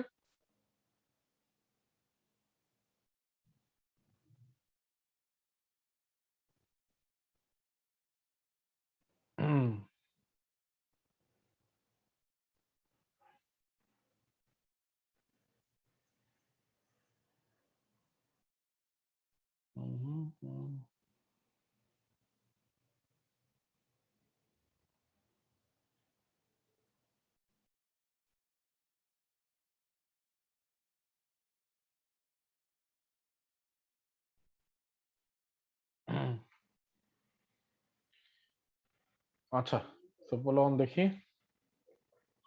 আলী, মুনতাহিন, নাহার, সোনিয়া খুব ভালো পড়াশোনা করতেছো। Very good. মাওশিন, মৃত্তিকা, হারিয়া, ফাতিয়া, ইয়া, নাবিলা। নাবিলা বলতে আমার নিউ স্টুডেন্ট, রাইট? তুমি বোধহয় নিউ। আমি আজকে একটু ভালো রেসপন্স দেখতেছি তোমার। টুম্পা, আরে yeah, very good, very good. Response করতে হবে, ওকে? তোমাদেরকে তো এরকম না যে আমি তোমাদেরকে, তুমি ভুলভাল বলে তোমাদেরকে এখানে ইনসাল্ট করা হয়, এই সুযোগ কেউ নেই। কারণ যদি কেউ কোন রকমের ইনসাল্টিং কথাবার্তা গ্রুপে থেকে শুরু করে যে কোনো জায়গায় বলো, আই উইল মেক শিওর যে তুমি স্টেপ ওয়ান রিলেটেড কারো কাছে যেন পড়তে না পারো। এরকম বেয়াদবি করলে আমারটা সেটা রিমুভ করবো, ইভেন কারো কাছে পড়তে পারবো না, সেটা আই উইল মেক শিওর, ওকে? এখানে কোনো বেয়াদবির কোনো জায়গা নেই। তো এখানে সবাই শিখতে আসছো, সো এভরিওয়ান ইজ নিউ। তুমি এখানে তুমি চিন্তা করবা যারা ফাইনাল ইয়ার স্টুডেন্ট, তুমি একটা জিনিস চিন্তা করবা যারা ফিফথ ইয়ারে পড়ো, তোমার সাথে ফার্স্ট ইয়ার একটা বাচ্চা ক্লাস করতেছে। সো ফার্স্ট ইয়ার একটা বাচ্চাকে, বাচ্চাই বললাম কম্পারেটিভলি আমার আমার 5-6 বছরের junior, right?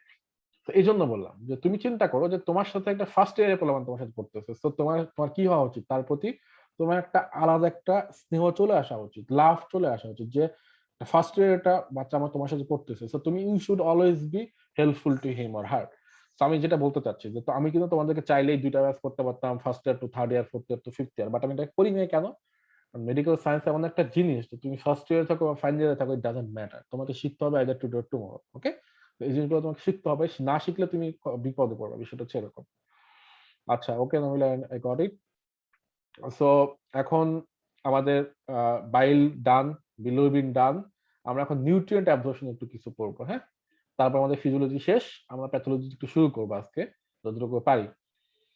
So nutrient absorption আমরা প্যাথোলজিতেও পড়াবো, হ্যাঁ প্যাথোলজিতে পড়াবেন কিনা, ইয়াস প্যাথোলজিতেও পড়াবো, বাট এখানেও একটু পড়াই ফেলে হালকা পাতলা যে আমাদের যদি কোনো প্যাথোলজি হয় ডিজিজে, কি ধরনের নিউট্রিয়েন্ট ম্যাল অ্যাবজর্পশন আমরা পাই, স্পেশালি জিআইটির ক্ষেত্রে, হ্যাঁ, সেটা আমরা একটু পড়বো। সেটা কি? উম, উম, কোথায় গেল নিউট্রিয়েন্টটা? তো এই যে পেয়ে গেছি। হ্যাঁ, এই যে এটা আমাদের 2-3 মিনিট লাগবে, আমরা একটু 1 মিনিট রেস্ট করি, হ্যাঁ? অনেক তো পড়াইলাম, একটু 1 মিনিট বা 2 মিনিট রেস্ট করি, তারপরে আবার আমরা শুরু করবো এটা।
আচ্ছা, আই হোপ তোমার শুনতে পাচ্ছ।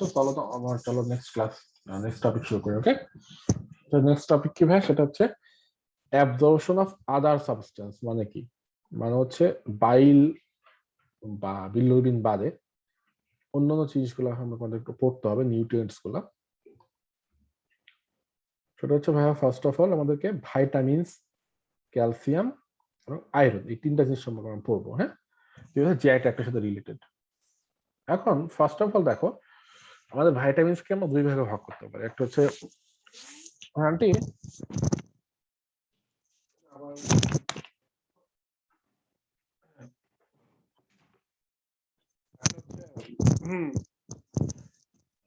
একটা হচ্ছে ওয়াটার সলিউবল ভাইটামিন, একটা হচ্ছে fat soluble vitamin, right? So water soluble যেগুলো আছে, যে vitamin B1, B2, B3, B5, B9, B12, এগুলো হচ্ছে ওয়াটার সলিউবল ভাইটামিন। আর ফ্যাট সলিউবল ভাইটামিন কি কি বলো? সেটা হচ্ছে vitamin A, D, E, and K। A, D, E, and K usually. আচ্ছা, সো আমাদের যে ফ্যাট সলিউবল ভাইটামিনস গুলো আছে, তাদের অ্যাবজর্পশনের জন্য আমাদের কি দরকার? Bile acid. এটা আমাদের ইম্পর্টেন্ট। ওকে, তো বুঝতে হবে যে আমাদের বাইল অ্যাসিড বলতে মিসেলি দরকার। ওকে, বাইল অ্যাসিডের যে আমাদের স্মল পোর্শন, সেটা হচ্ছে মিসেলি, যেটাকে আমরা বলতেছি, সেই জিনিসটা দরকার, বাইল অ্যাসিড দরকার ফ্যাট সলিউবল ভাইটামিন অ্যাবজর্পশন করার জন্য। আচ্ছা, most water soluble vitamins are absorbed by sodium dependent cotransport mechanism. তার মানে আমাদের ওয়াটার সলিউবল যে ভাইটামিনস গুলো আছে, সেটার জন্য কিন্তু ইউজুয়ালি বাইল অ্যাসিড প্রয়োজন হয় না, দরকার হয় ফ্যাট সলিউবল ভাইটামিনের জন্য। শুধুমাত্র ভাইটামিন B12 যেটা আছে, যেটা আমাদের খুবই ইম্পর্টেন্ট জানাটা, এই ইনফরমেশনটা, সেটা অ্যাবজর্পশন হয় আইলিয়ামে। এবং ভাইটামিন B12 এর অ্যাবজর্পশনের জন্য আমাদের ইন্ট্রিনসিক ফ্যাক্টর দরকার। এখন তুমি আমাকে বলো তো দেখি, ইন্ট্রিনসিক ফ্যাক্টর কোত্থেকে আসে? দেখি, বলো।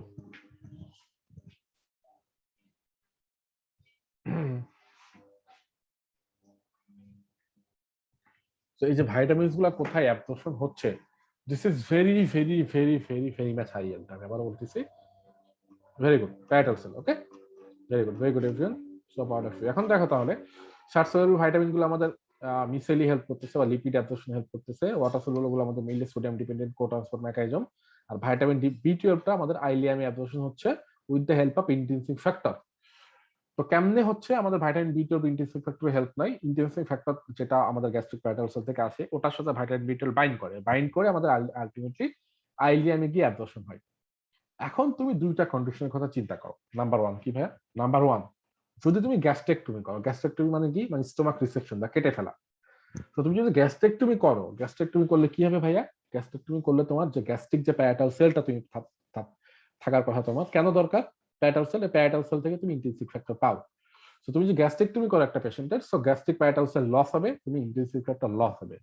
আলটিমেটলি পেশেন্টের গ্যাস্ট্রেক্টমি করলে ইন্টেন্সিভ ফ্যাক্টর ডেফিসিয়েন্সি হবে। আর ইন্টেন্সিভ ফ্যাক্টর যদি ডেফিসিয়েন্সি হয়, তাহলে ভাইটামিন B12 অ্যাবজর্পশন হতে পারবে না। দেখো কি সুন্দর, কোথা থেকে কথা নিয়ে যাচ্ছে। গ্যাস্ট্রেক্টমি করলে একটা পেশেন্ট কেন পার্নিসিয়াস অ্যানিমিয়া ডেভেলপ করবে? পার্নিসিয়াস অ্যানিমিয়া মানে তো বুঝতেছো, ভাইটামিন B12 ডেফিসিয়েন্সি অ্যানিমিয়াকে বলে pernicious anaemia, right? Due to intrinsic factor loss. Okay, so megaloblastic অ্যানিমিয়াকে তো তোমরা ইউজুয়ালি, আমরা মেগালোব্লাস্টিক অ্যানিমিয়া মানে কি? Folate deficiency, vitamin B12 deficiency, right? Megaloblastic anaemia. এখন মেগালোব্লাস্টিক অ্যানিমিয়ার একটা টাইপ হচ্ছে পার্নিশিয়াস অ্যানিমিয়া, যে vitamin B12 deficiency due to intrinsic factor loss, এটাকে বলে পার্নিশিয়াস অ্যানিমিয়া। তাহলে দেখো পার্নিশিয়াস অ্যানিমিয়ার প্যাথোলজি কি সুন্দর, যে তুমি একটা পেশেন্ট গ্যাস্ট্রেক্টমি করলা, স্টোমাকের প্যারাটাল সেল লস হচ্ছে, আলটিমেটলি ভাইটামিন B12 ডেফিসিয়েন্সি হচ্ছে।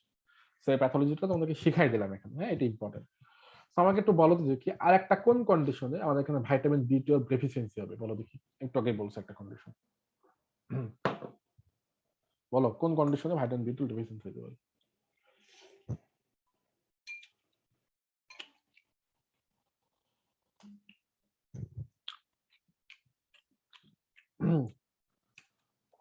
দেখি কে পারো। মেটফর্মিনের কথা আজ করিনি আমি, এই যে জিআই ট্রান্সক্রিপ্ট আজকে লেকচারে বলছি। Very good Hasan, very good. সবার আগে যে অ্যান্সার দেয় তার জন্য একটা আলাদা সফটওয়্যার থাকবে। হাসান, নাবিলা, ফার্স্ট ক্লাসে তুমি অনেক ভালো রেসপন্স করতেছো। তারপরে মরিয়ম ইয়েস, মৃত্তিকা ইয়েস। ক্রনস না, এটা হচ্ছে ক্রন ডিজিজ। ওকে, ক্রনস ডিজিজ বলতে পারো তুমি, ক্রন সিনড্রোম না ডিজিজ। তোমার যদি কোনো পড়নি, নাগালানি কথা। তো পয়েন্ট ডিজিজ আমরা কি করতেছি, আইলিয়াম ডিসেকশন করতেছি বা আইলিয়াইটিস হচ্ছে, আইলিয়াম ইনফ্লামেশন হচ্ছে, রাইট? সো ফলে যেটা হচ্ছে আমাদের ভিটামিন বি12 doesn't get absorbed, yes to okay okay, I hope তোমরা বুঝতে পারছো। আচ্ছা, এখন নেক্সট কি পড়বো ভাইয়া?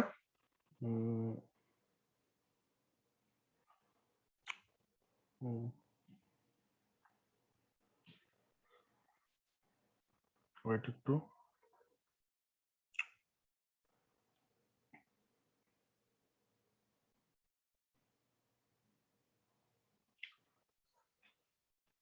আচ্ছা হ্যাঁ। সো এখন চলো ক্যালসিয়াম। হ্যাঁ, সো ক্যালসিয়াম যেটা হয় আমাদের, calcium usually small intestine absorption হয়, depends on the presence of adequate amounts of active form of vitamin D. ঠিক আছে, সো এইটা নিয়ে এখন কথাবার্তা আমি বলতে চাই না, কারণ ভিটামিন ডি নিয়ে হিউজ কথাবার্তা তোমাদেরকে বলছি। তো ক্যালসিয়াম এইটুকু বুঝো যে ক্যালসিয়ামের অ্যাবজর্পশনের জন্য আমাদের ভিটামিন ডি দরকার হচ্ছে, এটুকু তো তোমাদের এখন আমার চাইতে তুমি ভালো পড়ার কথা, রাইট? যে ভিটামিন ডি কেমনে আমাদের ক্যালসিয়াম অ্যাবজর্পশনে হেল্প করতেছে, এগুলো সবই পড়াইছি। তাহলে যেটা আমি বলতে চাই যে ভিটামিন ডি ডেফিসিয়েন্সি যদি হয়, তো ভিটামিন ডি কি বলো, যেহেতু একটা ফ্যাট সলিউবল প্রোটিন, তাহলে আলটিমেটলি আমাদের পেশেন্টের চিলড্রেনদের রিকেটস ডেভেলপ করে, অ্যাডাল্টের অস্টিওমালাইসিস ডেভেলপ করে, শেষ। এটাই বলতে যাচ্ছে, আর কিছু না এখানে। তাহলে পেশেন্টের যদি বাইল অ্যাসিড ম্যালাবজর্পশন হয়, তাহলে একটা পেশেন্ট বাইল অ্যাসিড ম্যালাবজর্পশন হলে তার কি বলতো দেখি, ভিটামিন ডি ডেফিসিয়েন্ট হতে পারে। ভিটামিন ডি ডেফিসিয়েন্ট হলে তাই হাইপোক্যালসিমিয়া ডেভেলপ করে, ওকে, রিকেটস অস্টিওমালাইসিস হতে পারে। এটা এখানে বলতে যাচ্ছে, মেইন উদ্দেশ্য হচ্ছে এটা। এখন আসলে আরেকটা ইম্পর্টেন্ট কনসেপ্ট, সেটা হচ্ছে আয়রন সম্পর্কে আমাদের পড়তে হবে। তো আয়রন কেমনে অ্যাবজর্ব হয়? আয়রন হচ্ছে আমাদের হিম আয়রন হিসেবে, লাইক মনে করো আয়রনের তো দুইটা ফর্ম আছে, রাইট? এটা একটা ফেরাস, একটা হচ্ছে ফেরিক। সো Fe2+ যেটাকে আমরা ফেরাস বলি, আমি যদি ভুল না করি, Fe2+ আয়রন ইউজুয়ালি অ্যাবজর্পশন হয়, ওকে। Fe2+ স্টেট ইন্টেস্টাইনে আমাদের Fe2+ এ অ্যাবজর্ব হয়। সো আয়রন ইউজুয়ালি কি করে, আয়রনের একটা ট্রান্সপোর্টিং প্রোটিন আছে যেটার নাম হচ্ছে অ্যাপোফেরিন। ওই আয়রন ইন্টেস্টাইনে গিয়ে অ্যাপোফেরিনের সঙ্গে বাইন্ড করে, অ্যাপোফেরিন সেটাকে ব্লাডে নিয়ে যায়, ওকে। ব্লাডে নিয়ে ট্রান্সফেরিনের সঙ্গে বাইন্ড করে, যেটা তার স্টোরেজ যে সাইট লিভার, সেখানে গ্যাপ অ্যাবজর্পশন হয়। সো আয়রনের ডেফিসিয়েন্সিটা এবং আয়রনের যে ডিটেলসটা অ্যাবজর্পশনের একটা সুন্দর প্রসেস আছে, সেটা আমি তোমাদেরকে জিআইটি তে প্যাথোলজিতে পড়াবো, সেখানে আয়রন অ্যাবজর্পশনের আরো সুন্দর ফিগার আছে। এইটুকু জাস্ট এখানে জানা রাখলাম যে আয়রন আমাদের স্মল ইন্টেস্টাইনে অ্যাবজর্পশন হয়, এটুকু জানো। বাকিটুকু আমি সুন্দর মতো তোমাদেরকে জিআই প্যাথোলজিতে আয়রন ডেফিসিয়েন্সি অ্যানিমিয়া পড়ানোর সময় পড়াবো, ওকে। আচ্ছা, তাহলে আসলে আমাদের নিউট্রিয়েন্টস ডান, এখন আমাদের ফিজিওলজি ডান। সত্যি কথা বলতে ফিজিওলজিতে আমাদের আর কিছু নাই। এখন আসলে আমরা চলো প্যাথোলজি শুরু করব, ওকে। সো ফিজিওলজি আমাদের ডান।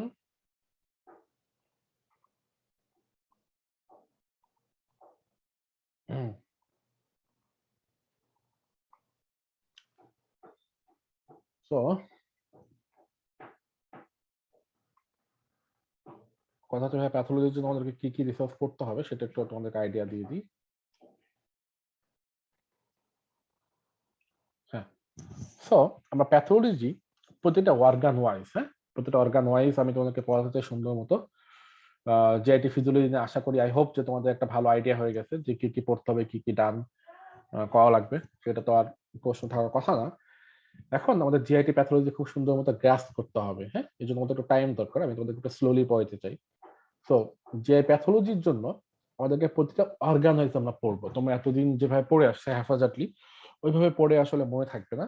আমাদেরকে প্রতিটা পার্ট ধরে ধরে পড়াতে হয়। যেমন ওরাল ক্যাভিটি পড়বো, এসোফেগাস পড়বো, দেন কি পড়বো হ্যাঁ, দেন স্টোমাক পড়বো, স্টোমাকের পরে আমরা ডিউওডেনাম পড়বো, ডিউওডেনামের পরে আমরা পড়বো হচ্ছে লিভার, দেন গল ব্লাডার, দেন হচ্ছে আমরা স্মল ইন্টেস্টিন পড়বো, লার্জ ইন্টেস্টিন পড়বো, ওকে। দেন আমরা রেকটাম পড়বো, অ্যানাস পড়বো। এই যে দেখো, প্রতিটা পার্টের, প্রতিটা অর্গানের প্যাথোলজি সম্পর্কে আমরা আইডিয়া নিব এবং খুব ভালো মতো কনসেপ্ট ক্লিয়ার করবো। জিআইডি পড়ার পরে দেখবা you will feel a more confident person, okay. GIT is huge. আচ্ছা, তো চলো আমরা একটু ফার্স্ট এইড অ্যান্ড ব্লাড বুকের কথা বার্তা যদি বলি। ফার্স্ট এইডে ফিজিওলজির দিকে যদি তাকাই, যে ভাই আপনি তো ফিজিওলজি খুব পড়াইলেন, 2 দিন প্রায় 1.5 দিন লাগলো, 1.5টা ক্লাস, প্রায় 2টা ক্লাস লাগলো, রাইট, ফিজিওলজি পড়াইতে। তো ফার্স্ট এইডে ফিজিওলজি এখন তোমাদের জন্য ফান, ওকে। এটা আমার আসলে পড়ানোর প্রয়োজন নেই। জাস্ট তোমাদের একটু দেখাই আমি, সেটা হচ্ছে দেখো, এই যে ফার্স্ট এডের শুরুতে কি আছে, যে হরমোনগুলো তোমাদেরকে আমি পড়াইছি, যে হরমোনগুলো পড়াইছি দেখো, gastrin, somatostatin, cholecystokinin, secretin, glucose, GIP, এই যে এই জিনিসগুলা, ঘ্রেলিন টেলিন আগেই পড়াইছি। এই যে দেখো যা পড়াইছি শুধুমাত্র একটা জাস্ট ছক দেওয়া আছে। দেখো প্যানকেটিক সিক্রেশন কত শর্ট করে দেওয়া আছে, ঠিক আছে, যে প্যানকেটিক সিক্রেশন, দেন হচ্ছে তোমাদের এই যে তোমাদের ভিটামিন এন্ড মিনারেল যে অ্যাবজর্পশন পড়াইলাম এখন, ভিটামিন বি12, আয়রন, এই জিনিসটা এখানে পেয়ার স্প্যাসিসিটি আমরা প্যাথোলজিতে পড়বো। বাইল যেটা পড়ালাম, বাইল অ্যাবজর্পশন, বিলিরুবিন, এই যে দেখো যে সেম মেকানিজম যেটা আমি পড়ালাম তোমাদের বিআরএস থেকে, এটাই সেম হচ্ছে ফার্স্ট এডে আছে, ঠিক আছে। তো ডান, আমাদের ফার্স্ট এডের ফিজিওলজি আর কিছু বাকি নেই। এখন দেখো ফার্স্ট এডের ব্ল্যাক বুক তো জিনিসটা সেম, তাই না? তো ফার্স্ট এড এন্ড ব্ল্যাক বুকে যেটা আছে আমাদের স্যালাইভারি গ্ল্যান্ডের প্যাথোলজি থেকে শুরু করছে এরা, হ্যাঁ, স্যালাইভারি গ্ল্যান্ডের প্যাথোলজি থেকে শুরু করছে, তারপরে এসোফেগাস। তো ব্ল্যাক বুকের কথা যদি তুমি চিন্তা করো, ব্ল্যাক বুকেও সেম, যে তারা স্যালাইভারি প্যাথোলজি থেকে শুরু করছে, এই যে স্যালাইভারি গ্ল্যান্ড। আমাদের শুরু করতে হবে ওরাল গ্ল্যান্ড থেকে, ওরাল ট্র্যাক্ট থেকে, হ্যাঁ, ওরাল ক্যাভিটি থেকে। তো ওরাল ক্যাভিটিটা শুধুমাত্র প্যাথোমাতে আছে। তো প্যাথোমা আমি কিছু কিছু জিনিস ইউজ করবো জিআইটি প্যাথোলজি পড়ানোর সময়। তো এখন কথা তো ভাইয়া, তাহলে আমাদের জিআইটি প্যাথোলজি রিসোর্স কি? তো জিআইটি প্যাথোলজি রিসোর্স কি? তিনটা, এক হচ্ছে first aid, black book, Bibi and প্যাথোমা। ওকে, তো কারো কোনো প্রশ্ন থাকলে করতে পারো রিসোর্সে। এই তিনটা আমরা, আমাদের টার্গেট হচ্ছে এই তিনটা রিসোর্স। আচ্ছা, তোমাদের কি অবস্থা বলো? এন্ডোক্রাইন পড়তেছো তো? এন্ডোক্রাইন যে পরীক্ষা 9 তারিখে মনে আছে? আমি কিন্তু চাই যে তোমরা সবাই এক্সাম দাও। লাইক কোনো প্রবলেম ফেস করতেছো? দু একজন বলো। মৃত্তিকা, নওশিন, কি অবস্থা? ইউএল করতেছো এন্ডোক্রাইনের জন্য?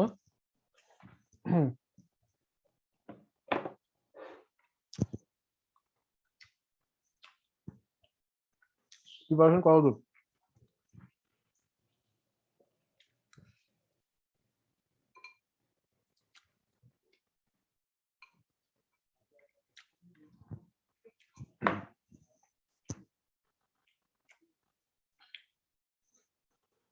Very good.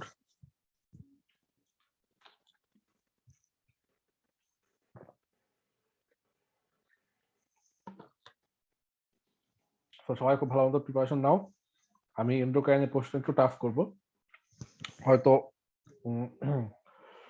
প্যাথোমা ইউয়ার্ড হার্ড লাগে ভাই, এই ইব্রাহিম খলিল, এটা তুমি কি বললা? প্যাথোমা, আচ্ছা সরি, ফার্মা ইউয়ার্ড হার্ড লাগে। আচ্ছা আচ্ছা, ফার্মার বিষয়টা হচ্ছে, ফার্মাতে কি হার্ড লাগে? লাইক ড্রাগের নাম, মেকানিজম, সাইড ইফেক্ট, আসলে কিছু তো বলতে হবে যে ভাই এটা হার্ড লাগে। কি হার্ড লাগে? হিস্টোনের প্রবলেম হচ্ছে। আচ্ছা, ফার্মা কি হার্ড লাগে আসলে? ইব্রাহিম জানাও আমাকে। আচ্ছা, হিস্টোনে তোমাকে যেটা বলবো, যে হিস্টোনে আমার একটা কথা বলার প্রয়োজন ছিল, ভুলে গেছি। তো হিস্টোনে তোমরা যেটা করবা, আভা যে প্রশ্নটা করলো সবার জন্যই বলতেছি। দেখো, স্টেপ ওয়ানের হিস্টোলজি যতগুলো আছে, মনে করো 10-12 হাজার হিস্টোলজি আছে, তোমার তো এটা পসিবল না কখনোই, রাইট? স্টেপ ওয়ানের জন্য ম্যাক্সিমাম 100 থেকে 150টা হিস্টোলজি তোমাদেরকে জানতে হবে, 100টা হিস্টোলজি ম্যাক্সিমাম জানতে হবে।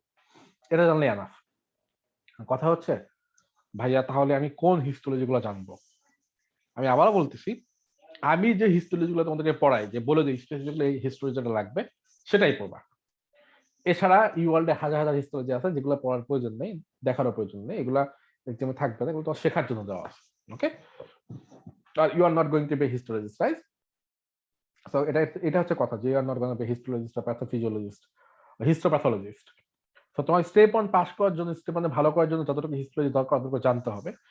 কোনটা কোনটা জানতে ভাই, আমি যেগুলো বলি যে এটা হাইয়েল্ড, ওটুকু জানবা। অন্য অন্য জিনিস যেগুলো আছে, ইউআর তুমি যখন 2বার করবা তখন তুমি নিজেই বুঝতে পারবা যে কোনগুলো হাইয়েল্ড। লাইক মনে করো লাংসের স্কোয়ামাস সেল কার্সিনোমা বা লাংসের অ্যাডেনো কার্সিনোমা, এটা হাইয়েল্ড হিস্টোলজি, তোমাদেরকে বলছি আমি, রাইট? পড়াইছি। বা থাইরয়েড গ্ল্যান্ডের মেডুলারি কার্সিনোমা হিস্টোরি তোমাকে চিনতে হবে। বিষয়টা হচ্ছে এরকম। ওকে, তোমাকে টাইপ 1 ডায়াবেটিস মেলিটাস প্যানক্রিয়াসের কি কন্ডিশন হয় বা টাইপ 2 তে কি কন্ডিশন হয় এগুলো জানার প্রয়োজন নাই। এগুলো ইউএলটা থাকতে পারে, বাট আমি জাস্ট যেগুলো তোমাদেরকে জানাবো ওগুলা জানলেই হবে, ওগুলা পড়লেই হবে, এর বাইরে প্রয়োজন নাই আপাতত। আচ্ছা,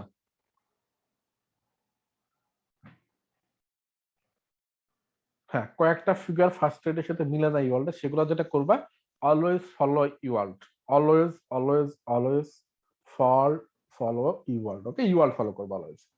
সো ফার্স্ট এড আর ইউয়াল্ডের সাথে যদি কোনো সময় মনে হয় কন্ট্রাডিক্টরি, যে ভাই ফার্স্ট এডে একরকম বলতেছে, ইউয়াল্ড একরকম বলতেছে, ইউয়াল্ড ফলো করবো, বলো যে কথা মনে রাখবো আজকে থেকে। আচ্ছা, ফার্মাতে এক্সট্রা কিছু ইনফো দিছে যে ফার্স্ট এডে কম দেওয়া। হ্যাঁ, আমরা যে ফার্মা এই জন্য ব্ল্যাক বুক পড়াই, ঠিক আছে? সো ব্ল্যাক বুক পড়ানোর পরে ইউয়াল্ড যেহেতু কন্টিনিউসলি আপডেটেড হয়, সো একটু দু একটা জিনিস গ্যাপ থাকতে পারে। সো ফার্মাতে একটু টাইম বেশি দিবা, কারণ ফার্মাতে আসলে অন্য কোনো রিসোর্স আমার মনে হয় না ইউজ করা উচিত। কারণ আমি তোমাদেরকে যেটা পড়াই সেটা হচ্ছে black book and first aid, এইটা মোটামুটি ফার্মাকোলজি ইনাফ।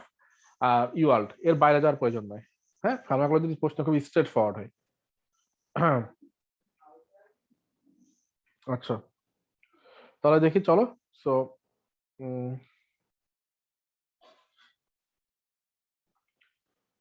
মাহমুদুল হাসান, ভালো প্রশ্ন করছোস। ভাইবা প্রশ্ন ক্যাম্পাস থেকে হবে, ক্যাম্পাস থেকে হবে কি না নট শিওর, বাট তোমাদেরকে বলবো যে Ewald, stick to Ewald, okay? Stick to Ewald, Ewald solve করো। আমি তোমাদেরকে যে ইওয়াল্ড থেকে প্রশ্ন তুলে দিই কারণ একটাই, কারণ হচ্ছে তোমরা যখন ইওয়াল্ড করো, এটাই কারণ, অন্য কোনো কারণ নেই, ঠিক আছে? এটা যে কত বড় একটা অ্যাডভান্টেজ সেটা পরে গেলে বুঝতে পারবে, একবার যখন শেষ করবা, মানে আমার কোর্স শেষ হয়ে যাবে, তখন বুঝতে পারবো যে আসলে কতটা ইম্পর্টেন্ট যে সাইমultaneously ইওয়াল্ড করা। তোমাদেরকে আমি ইওয়াল্ডের হ্যাবিটটা করতে চাচ্ছি, কারণ হচ্ছে এটাই মেইন উদ্দেশ্য আমার। আচ্ছা, তো এখন দেখো, চলো আমরা শুরু করি ওরাল ক্যাভিটি দিয়ে। হ্যাঁ, এটা যেহেতু আমাদের ফার্স্ট এড বা ব্ল্যাক বই কোথাও নেই, আমরা এটা প্যাথোমা থেকে পড়বো, oral ক্যাভিটির pathology.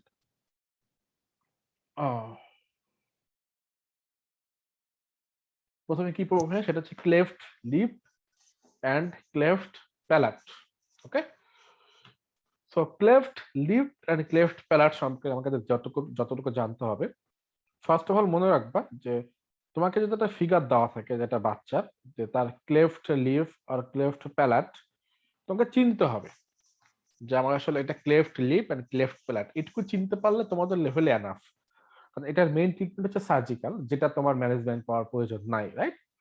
So cleft lip and cleft palate মানেটা কি ভাই? এর মানে হচ্ছে full thickness defect of lip and আর প্যালেট। মনে হচ্ছে প্যালেটের কোনো কন্টিনিউশন নাই, মনে করো প্যালেট যদি এরকম হওয়ার কথা, মাঝখান থেকে মনে করো এরকম কোনো ডিফেক্ট আছে, রাইট? দুটো একবার ভাগ করা, এটাকে আমরা বাইফিট বলি, রাইট? বাইফিট টাং বা বাইফিট লিপ। সো ইউনিল্যাটারাল বাইফিট না বলে ইউনিল্যাটারাল বাইল্যাটারাল, দুই ধরনের ক্লেফট লিপ এন্ড ক্লেফট প্যালাট থাকতে পারে। সো লিপে মনে করো এরকম, আমাদের লিপ তো শেপ এরকম, মাঝখানে এরকম ডিফেক্ট থাকতে পারে। সো আমি যদি তোমাদের একটু ফিগার দেখাই তাহলে তোমাদের একটু ইজি হয়ে যাবে। তো ফিগার দেখে তোমরা ডায়াগনোসিস করতে পারো, তাহলে তোমাদের জন্য ইজি হবে।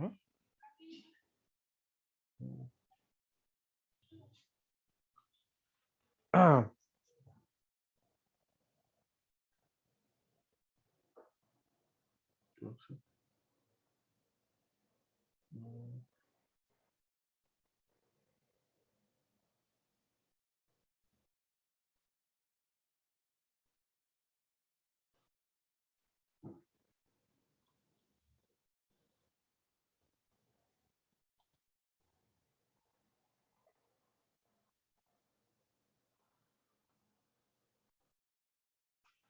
আচ্ছা, একটু অনেকগুলো ফাইল অ্যাড করো।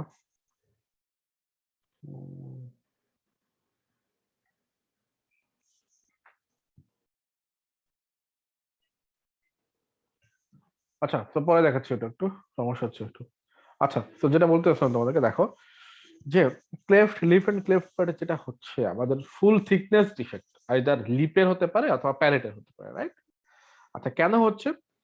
কারণটা হচ্ছে এমব্রায়োলজিক্যাল, যদি তুমি স্ট্রাকচারের কথা চিন্তা করো, যে এমব্রায়োলজি যেটুকু পড়ছো, যে আমাদের ফেসিয়াল যে প্রমিনেন্স গুলা আছে, নেজাল প্রমিনেন্স, ম্যাক্সিলারি প্রমিনেন্স বা ম্যান্ডিবল প্রমিনেন্স, রাইট? হ্যাঁ, অবশ্যই কনজেনিটাল অ্যানোমালি, অবশ্যই কনজেনিটাল অ্যানোমালি। তো আমাদের যে প্রমিনেন্সেস গুলো আছে, মনে করো আমাদের লিপ কে ফর্মেশন করতেছে, প্যালেট কে ফর্মেশন করতেছে, সেটা জানতে হবে। তো চিন্তা করো যে আমাদের লিপ গুলাকে ফর্মেশন করতেছে ইউজুয়ালি ম্যাক্সিলারি প্রমিনেন্স, রাইট? দুইটা ম্যাক্সিলা দুই সাইডে এসে আমাদের লিপটা ফর্মেশন হচ্ছে। তাহলে ম্যাক্সিলারি, এই ultimately maxillary prominence, mandibular prominence, the nasal prominence, আমাদের যে নেজাল বলগুলো ফর্মেশন হয়, সবগুলোকে আমরা ইউজুয়ালি ফেসিয়াল প্রমিনেন্স বলি। তো এই যে ফেসিয়াল প্রমিনেন্সের ফেইলিয়ার, ফিউশনের ফেইলিয়ারটাকেই আমরা মেইন প্যাথোলজি হিসেবে দাঁড় করা হচ্ছে, যে cleft lip and cleft palate. Okay, so এইটা ইউজুয়ালি আর্লি প্রেগন্যান্সিতে আমাদের ম্যাল ডেভেলপমেন্টটা হয়, এই কনজেনিটাল অ্যানোমালিটা হয়। এখন আমাদের ফেসটা কেমন ফর্মেশন হয়? ফেসটা ফর্মেশন হয়, মনে করো যে ফেসিয়াল প্রমিনেন্স গুলো কি কি আছে, একটা প্রমিনেন্স মধ্যে উপর থেকে নামে, দুইটা সাইড থেকে নামে, দুইটা নিচ থেকে নামে। টোটাল 5টা প্রমিনেন্স মিলে আমাদের ফিউজ হয়ে ফেস ফর্মেশন হয়। যদি কোনোটাতে ডিফেক্ট থাকে সেক্ষেত্রে আমরা ইউজুয়ালি ক্লেফট লিপ অথবা প্যালেট ডেভেলপ করে। আর আলটিমেটলি আমাদের ক্লেফট লিপ এন্ড প্যালেট একই সাথে ডেভেলপ করে। তোমার isolated cleft lip or palate is less common, এটা মনে রাখবা। Isolated cleft lip and cleft palate is less common. So black বুকে এটা ইউআলডের ফিগার তোমাদের থাকার কথা, আমি একটু খুঁজে দেখি যে আছে কিনা এমব্রায়োলজিতে। এটা যদি এমব্রায়োলজি পড়া, আমি এই জন্য এমব্রায়োলজিতে আবার তোমাদের নতুন করে পড়াবো, এই জন্য এখানে একটু ইম্পর্টেন্স দিলাম না, ফিগার টিকার দেখিয়ে পড়াবো তোমাদেরকে আবার। মানে এটা হচ্ছে ইউজুয়ালি এমব্রায়োলজি পড়া।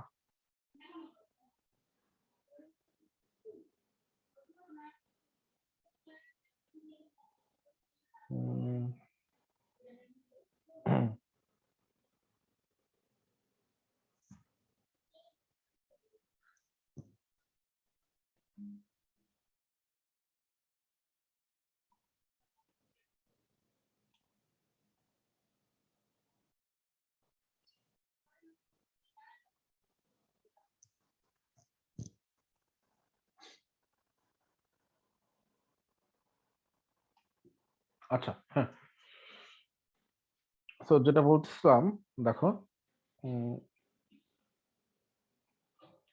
Cleft lip and cleft palate, বাকি যে ফিগার গুলো আছে, বাট কোন প্রমিনেন্সটা আমাদের কোথায় ডিফেক্ট হয়, যে ভাইয়া একটা পেশেন্টের যদি ইউনিল্যাটারাল ক্লেফট লিফট নিয়ে আসে তার কি ধরনের ডিফেক্ট হতে পারে, একটা পেশেন্টের বাইল্যাটারাল ক্লেফট লিফট নিয়ে যদি আসতে পারে সেক্ষেত্রে কি ধরনের ডিফেক্ট, কোন কোন প্রমিনেন্সের ডিফেক্ট। এবং সবসময় মনে রাখবা একটা পেশেন্টের যে লিপে ডিফেক্ট হয় তাহলে তার প্যালেটেও ডিফেক্ট হয়। মানে কি ভাইয়া? মানে একটা পেশেন্ট মনে করো তোমার কাছে আসলো, একটা বাচ্চা, তার এটা মনে করো প্যালেট লিফট, ওকে। তো তার যদি ইউনিল্যাটারাল, যেমন এক সাইড একটা ডিফেক্ট আছে, ঠিক আছে, তো তার ডিফেক্টটা ইউজুয়ালি বোথ লিপটাকেও ইনভেট করবে, প্যালেটটাকেও ইনভেট করবে, মানে unilateral cleft lip and cleft palate, okay. তো এটাই বলতেছে যে কথাটা, ইউজুয়ালি যখন এটা ডেভেলপ করে একটা বেবির ক্ষেত্রে, সেক্ষেত্রে দুইটাই একই সাথে ডেভেলপ করে, both lip and palate. Isolated শুধুমাত্র লিপ বা আইসোলেটেড শুধুমাত্র প্যালেট এটা ডেভেলপ ইউজুয়ালি হয় না, খুবই রেয়ার, ওকে। আর বাইল্যাটারাল যদি হয় সেক্ষেত্রে মনে করো তাহলে bilateral cleft lip and palate develop করতে পারে, ওকে। বাকিটুকু কোনটা কার কোন প্রমিনেন্সের সঙ্গে ফিউশন করার কথা এটা আমরা এমব্রিওলজিতে একটু ডিসকাস করব। এর চাইতে বেশি কিছু তোমার স্টেপ করা দরকার হবে না। আচ্ছা, এখন আসো প্যাথোলজির মেইন, সেটা হচ্ছে ফার্স্ট আমাদের অ্যাপথাউস আলসার। তো অ্যাপথাউস আলসার সম্পর্কে তোমরা কম বেশি সবাই জানো, কারণ আমাদের অ্যাপথাউস আলসার সবারই এক্সপিরিয়েন্স আছে, রাইট? অ্যাপথাউস আলসার হয় যেটা পেইনফুল সুপারফিশিয়াল আলসারেশন হয় আমাদের ওরাল মিউকাসে। কখন অ্যারাইজ করে এটা কিন্তু তোমরা অনেকে জানো না, যে অ্যাপথাউস আলসারের প্যাথোলজিটা কি। আচ্ছা, দেখো, এই যে দেখো আমাদের যে ওরাল মিউকাসে অ্যাপথাউস আলসারটা হয়, রাইট? তোমাদের ফ্যামিলি সবাই হয় বা তোমারও হয় 2 দিন পর পরই। এই যে দেখো কি সুন্দর একটা ক্লেফট লিপ এন্ড ক্লেফট প্যালাট, হ্যাঁ, এই যে দেখো ক্লেফট লিপটা দেখো কি সুন্দর বোঝা যাচ্ছে স্পষ্ট, ওকে। প্যালাটের হলে এরকম হচ্ছে অবশ্যই ডিফেক্ট আছে। আমার এটা এমব্রিওলজিতে একটু ডিটেলস পড়াবো, প্যাথোলজির পরে এটা না, এটা পড়াইতে গেলে আমার অন্যগুলা আহ, অনেক বেশি লেট হয়ে যাবে, যেহেতু আমাকে এটা এমব্রিওলজিতে পড়াইতেই হবে। তো আমি জিআই এমব্রিওলজি যখন পড়াবো ক্লেফট লিপ এন্ড ক্লেফট প্যালাটে, ইউজুয়ালি লিপে কি কি প্রমিনেন্স মিলে আমাদের দুইটা লিপ ফর্মেশন হচ্ছে, upper and lower lip, and palate কেমনে primary palate and secondary palate formation হচ্ছে, সেটা তোমাদের এমব্রিওলজি পড়ার সময় দেখাবো, হ্যাঁ। দেখো তোমাদের সবসময় কথা মনে রাখবা যে অ্যাপথাউস আলসার কিন্তু স্ট্রেপটোমার কেসে থাকে। বিষয়টা কিন্তু এরকম না যে অ্যাপথাউস আলসার আমাদের যেহেতু হচ্ছে রেগুলার যে এটা মধ্যে থাকে না এক্সামে, না। অ্যাপথাউস আলসার অবশ্যই তোমার এক্সামে থাকবে, এটা পেইনফুল একটা সুপারফিশিয়াল আলসারেশন তোমার ওরাল মিউকাসা। কিন্তু তোমাকে যেটা জানতে হবে সেটা হচ্ছে স্ট্রেস ফ্যাক্টর গুলা কি, রিস্ক ফ্যাক্টর গুলা কি, যে আসলে ভাই এটা কি ইউজুয়ালি কি কারণে ডেভেলপ করে। সেটা হচ্ছে মোস্ট ইম্পর্টেন্ট কারণ হচ্ছে স্ট্রেসে। তুমি যখন স্ট্রেসে থাকবা দেখবা তোমার এক্সামের সময় বা যে কোনো কারণে তুমি ব্রেকআপ, তোমার ব্রেকআপ সিম্পটমে আছো তুমি, তখন তোমার অ্যাপথাউস আলসার ডেভেলপ করার চান্সেস আর high, arises in relation to stress and resolves spontaneously, okay? So spontaneously resolve করে এটাও তুমি জানো, অনেকে ভিটামিন বি খাই, তো বাট আলটিমেটলি এটা রিকার হয়, অফটেন রিকার, ওকে। আচ্ছা, তাহলে তুমি কেমনে ডায়াগনোসিস করবে, একটা বেস দেখবা যে সারাউন্ডেড বাই এরিথেমা, গ্রেইশ একটা গ্রে কালারের বেস থাকে সারাউন্ডেড বাই এরিথেমা, ওকে। এই যে গ্রে কালার একটা বেস সারাউন্ডেড বাই এরিথেমা, তো এটা হচ্ছে অ্যাপথাউসাল, এটা খুব ইম্পর্টেন্ট, হ্যাঁ। আচ্ছা, এরপরে খুবই ইম্পর্টেন্ট একটা ডিজিজ এবং খুব একটা ইন্টারেস্টিং একটা ডিজিজ তোমরা মাঝে মাঝে পাবা, সেটা হচ্ছে বেহেচেট সিনড্রোম। ওকে, সো এটা একটা ভালো ফিজিশিয়ানের কাজ কি জানো তো, যে রেয়ার যে ডিজিজ গুলো আছে সেগুলো ডায়াগনোসিস করা। ওকে, এটা একটা কম্পিটেন্ট ফিজিশিয়ানের একটা ক্যারেক্টারিস্টিক। তো বেহেচেট সিনড্রোম হচ্ছে এরকম একটা সিনড্রোম। এটা হচ্ছে রিকারেন্ট অ্যাপথাউস আলসার, খুব ভালো মতো খেয়াল করো।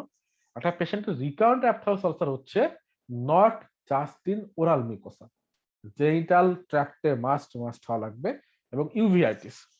তোমার কাছে একটা পেশেন্ট আসলো, তুমি যখন উপজেলায় ডিউটি করতেছো, যে সে বলল যে স্যার আমার কন্টিনিউয়াসলি এরকম মুখের ভিতরে আলসার হচ্ছে, এবং আমার লাইক মনে করো পেশেন্ট তোমাকে হিস্ট্রি দিল যে মেল জেনিটাল ট্র্যাক্ট অথবা ফিমেল জেনিটাল ট্র্যাক্টে কন্টিনিউয়াসলি আলসারটা হচ্ছে, তখন তোমার মাথায় নিয়ে আসা লাগবে যে Behcet syndrome. Okay, recurrent aphthous ulcer in oral mucosa and genital tract.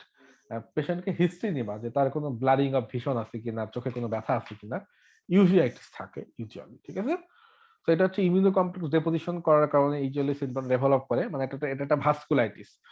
Immuno complex যখন আমাদের ভেসেল গুলোতে ডেপোজিট করে, স্মল ভেসেল গুলোতে ইউজুয়ালি, তখন এই ডিজিজটা অ্যারাইজ হয়। ওকে, ইউজুয়ালি আমাদের এই পেশেন্টকে, যখন বেহেচেট সিনড্রোমের পেশেন্ট তোমার কাছে আসবে, একটা ভাইরাল কোনো ইনফেকশনের হিস্ট্রি থাকতে পারে, যে তার দুই মাস আগে, 1 মাস আগে বা 1 সপ্তাহ আগে তার কোনো ভাইরাল ইনফেকশন হয়েছিল, লাইক জ্বর হতে পারে, সর্দি কাশি হতে পারে, এরকম একটা হিস্ট্রি থাকতে পারে। ওকে, ইউভেটিস মানে আই ইনফ্লামেশন, সোজা কথা। আচ্ছা, এখন দেখো নেক্সট, এটা খুব ইম্পর্টেন্ট। বেচেট সিনড্রোমটা কিন্তু স্টেপারে থাকে, হ্যাঁ, এটা খুব ভালো মতো পড়াশোনা করতে হবে তোমাদেরকে। আচ্ছা, ওরাল হারপিসটা। সো হারপিসের যে ভেসিকলস গুলো থাকে, আমাদের হারপিসের যে ভেসিকলস গুলো থাকে, সেগুলো যদি আমাদের ওরাল মিউকোসাকে এফেক্ট করে, রাইট, ইউজুয়ালি আমাদের হারপিস সিমপ্লেক্স ভাইরাস 1টার কথা বলতেছি আমরা। সো হারপিস সিমপ্লেক্স ভাইরাসের ইনফেক্টেড হওয়ার পরে তোমার যে ভেসিকল যদি ওরাল মিউকাসে ডেভেলপ করে, সেগুলা ডেভেলপ করার পরে আলটিমেটলি একটা সময় পরে রাপচার হয় এবং shallow painful red ulcer develop করে হারপিস সিমপ্লেক্স ভাইরাস 1 কারণে। তো প্রাইমারি ইনফেকশন এটা কিন্তু না। তোমাদেরকে যখন আমি মাইক্রোবায়োলজি পড়াবো তখন আরো ডিটেলস জানবা, বাট এখানে যেটুকু জানতে হবে, কজটা কিসের কজ, বেচেট সিনড্রোমের কজ হচ্ছে ভাইরাল, মানে কজটা usually unknown, etiology unknown, but usually viral ইনফেকশনের পরে এটা এক্সাগারেট করে বা দেখা যায়, এটা বলতে চাইছি আমি। আচ্ছা, এখন একটা পেশেন্টের মনে করো ইউজুয়ালি যাদের হারপিস সিমপ্লেক্স ভাইরাস ইনফেকশন হয়, কখন হয় বলো, চাইল্ডহুডে হবে, রাইট। একটা বাচ্চা 7-8 বছর বয়স, তখন usually herpes simplex virus infection হয়। So herpes simplex virus infection হওয়ার পরে সেই ভাইরাসটা ইউজুয়ালি লিটেন্ট থাকে আমাদের। ওকে, সো প্রাইমারি ইনফেকশনটা কখন হয়, চাইল্ডহুডে হয়। দেন ইনফেকশন হলে সেটা হিল করে, বাট ভাইরাসটা আমাদের লেটেন্ট থাকে ইউজুয়ালি ট্রাইজেনিয়াল নার্ভের যে গ্যাংলিয়া আছে সেখানে। লেটেন্ট থাকলে সমস্যাটা কি ভাইয়া, লেটেন্ট থাকলে সমস্যাটা কি, এটা হচ্ছে তোমার প্রশ্ন হতে পারে। লেটেন্ট থাকলে যে সমস্যা, যে কোনো ভাইরাস, মনে করো তোমার প্রাইমারি ইনফেকশন তোমার বডিতে হলো, প্রাইমারি ইনফেকশন মানে কি ভাই, প্রাইমারি ইনফেকশন মানে হচ্ছে তোমার ভাইরাসটা তোমার বডি থেকে একবার অ্যাটাক করলো, তুমি ইনফেক্টেড হলা, হয় যে সিমটম গুলো পাচ্ছ সেটাকে প্রাইমারি ইনফেকশন বলতেছি। তো হারপিস সিমপ্লেক্স ভাইরাস 1 যে প্রাইমারি ইনফেকশন কি, আমাকে কেউ বলতে পারবা দেখি, কারো কোনো আইডিয়া আছে কিনা, মাইক্রোবায়োলজি অনেকে পড়ছে, প্রাইমারি ইনফেকশন কি হয় বলো তো দেখি, কোথায় হয়, কি হয়, কোথায় হয়?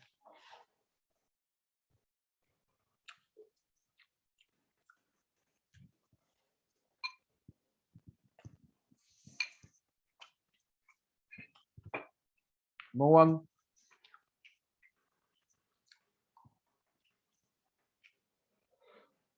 ইউনিল্যাটারাল না, জুস্টারের কথা বলতেছি আমি, ভ্যারিসিলা জুস্টারের কথা বলিনি, হারপিস সিমপ্লেক্স ভাইরাসের কথা বলছি। যারা মাইক্রোবায়োলজি পড়ছে তারা তো জানার কথা, এটা তুমি খুবই হতাশ হলাম। এখানে এমন কেউ না যে থার্ড পাস করছো, এটা কোনো কথা? হারপিস সিমপ্লেক্স ভাইরাস 1 কোথায় এফেক্ট করে?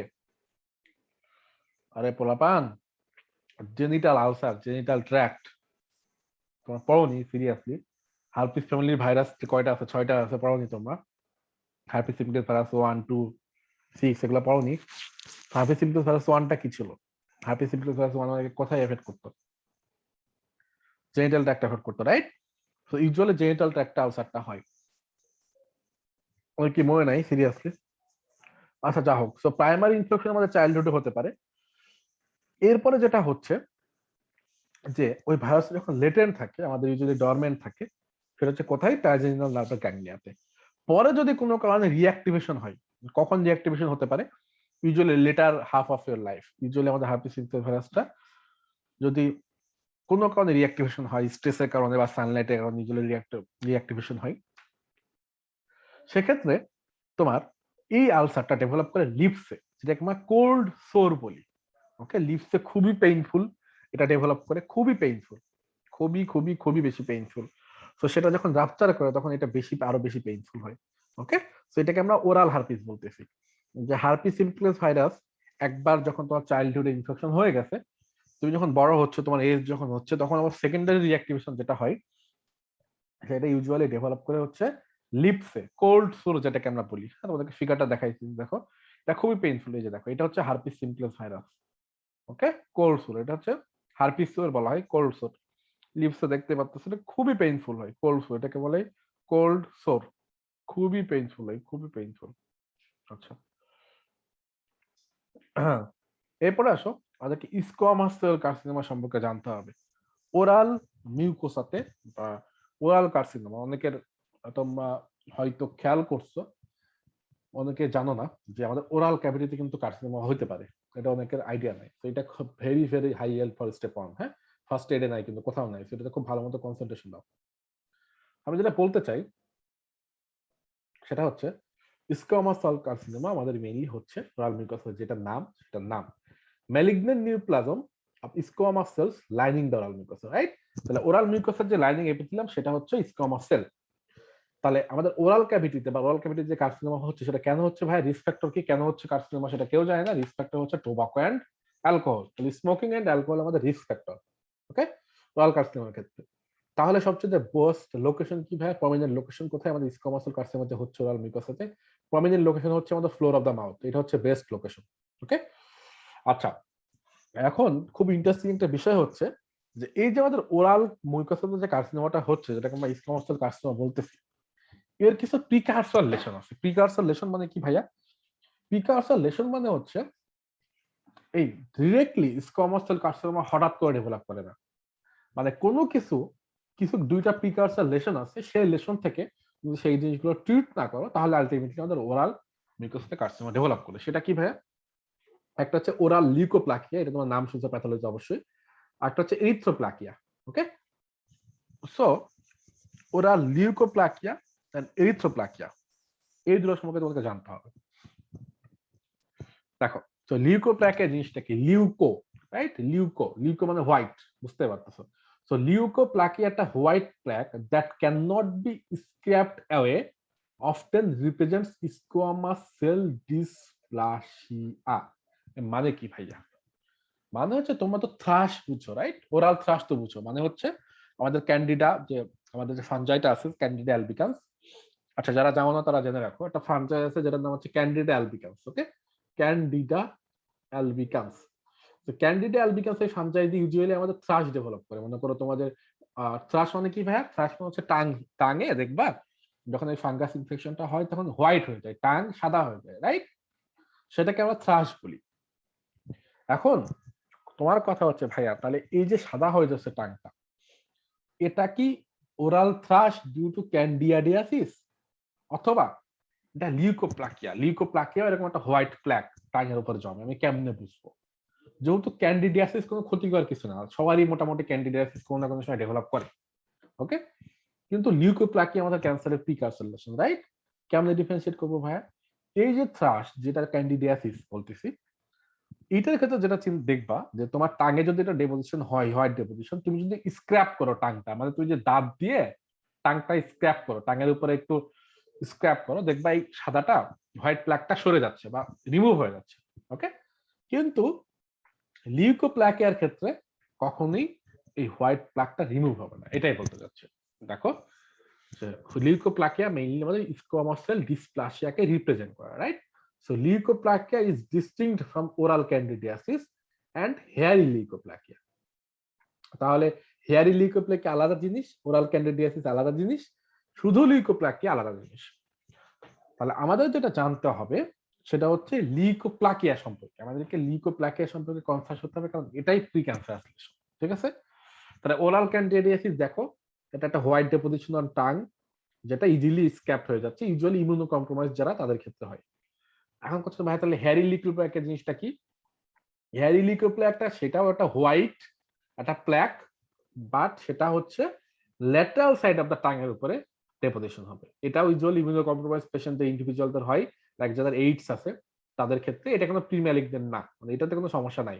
তাহলে দেখো আমি যদি টাং আঁকি, টাঙ্গের এই যে ল্যাটারাল সাইডে তোমার যদি ডেপোজিশন হয় সেটাকে আমরা বলবো হ্যারি লিউকোপ্লাকিয়া, ঠিক আছে, উইথ হেয়ার ডেপোজিশন থাকবে। আর টাঙ্গের সারফেসের উপরে মনে করো যে হোয়াইট ডেপোজিশন, এটা আইদার লিউকোপ্লাকিয়া অথবা ওরাল ক্যান্ডিডিয়াসিস। তো তুমি কেমনে ওরাল ক্যান্ডিডিয়াসিস আর লিউকোপ্লাকিয়া ডিফারেন্সিয়েট করবে সেটা তো আমি অলরেডি বলে দিলাম। তাহলে আমাদের যে কথাবার্তা যত টেনশন সেটা হচ্ছে লিউকোপ্লাকিয়া নিয়ে। ওকে, আচ্ছা এখন হচ্ছে এরিথ্রোপ্লাকিয়া কি হয়? এরিথ্রো নাম শুনো, এরিথ্রো মানে হচ্ছে রেড, রাইট? তো এরিথ্রোপ্লাকিয়া হচ্ছে red plaque, represents vascularized leukoplakia and highly suggestive of squamous cell dysplasia. মানে কি ভাইয়া? মানে হচ্ছে যে টাঙের কথা বললাম, যে টাঙে যদি তোমার এখন লিউকোপ্লাকিয়া হয়, হোয়াইট ডেপোজিশন হয়, রাইট? হোয়াইট ডেপোজিশন হওয়ার পর যদি, যেহেতু ডেপোজিশন হচ্ছে, যেহেতু লিউকোপ্লাকিয়া একটা ডিসপ্লাসিয়া, তাই না? ডিসপ্লাসিয়া মানে ডিসঅর্ডার্ড সেলুলার গ্রোথ, ডিসপ্লাসিয়া।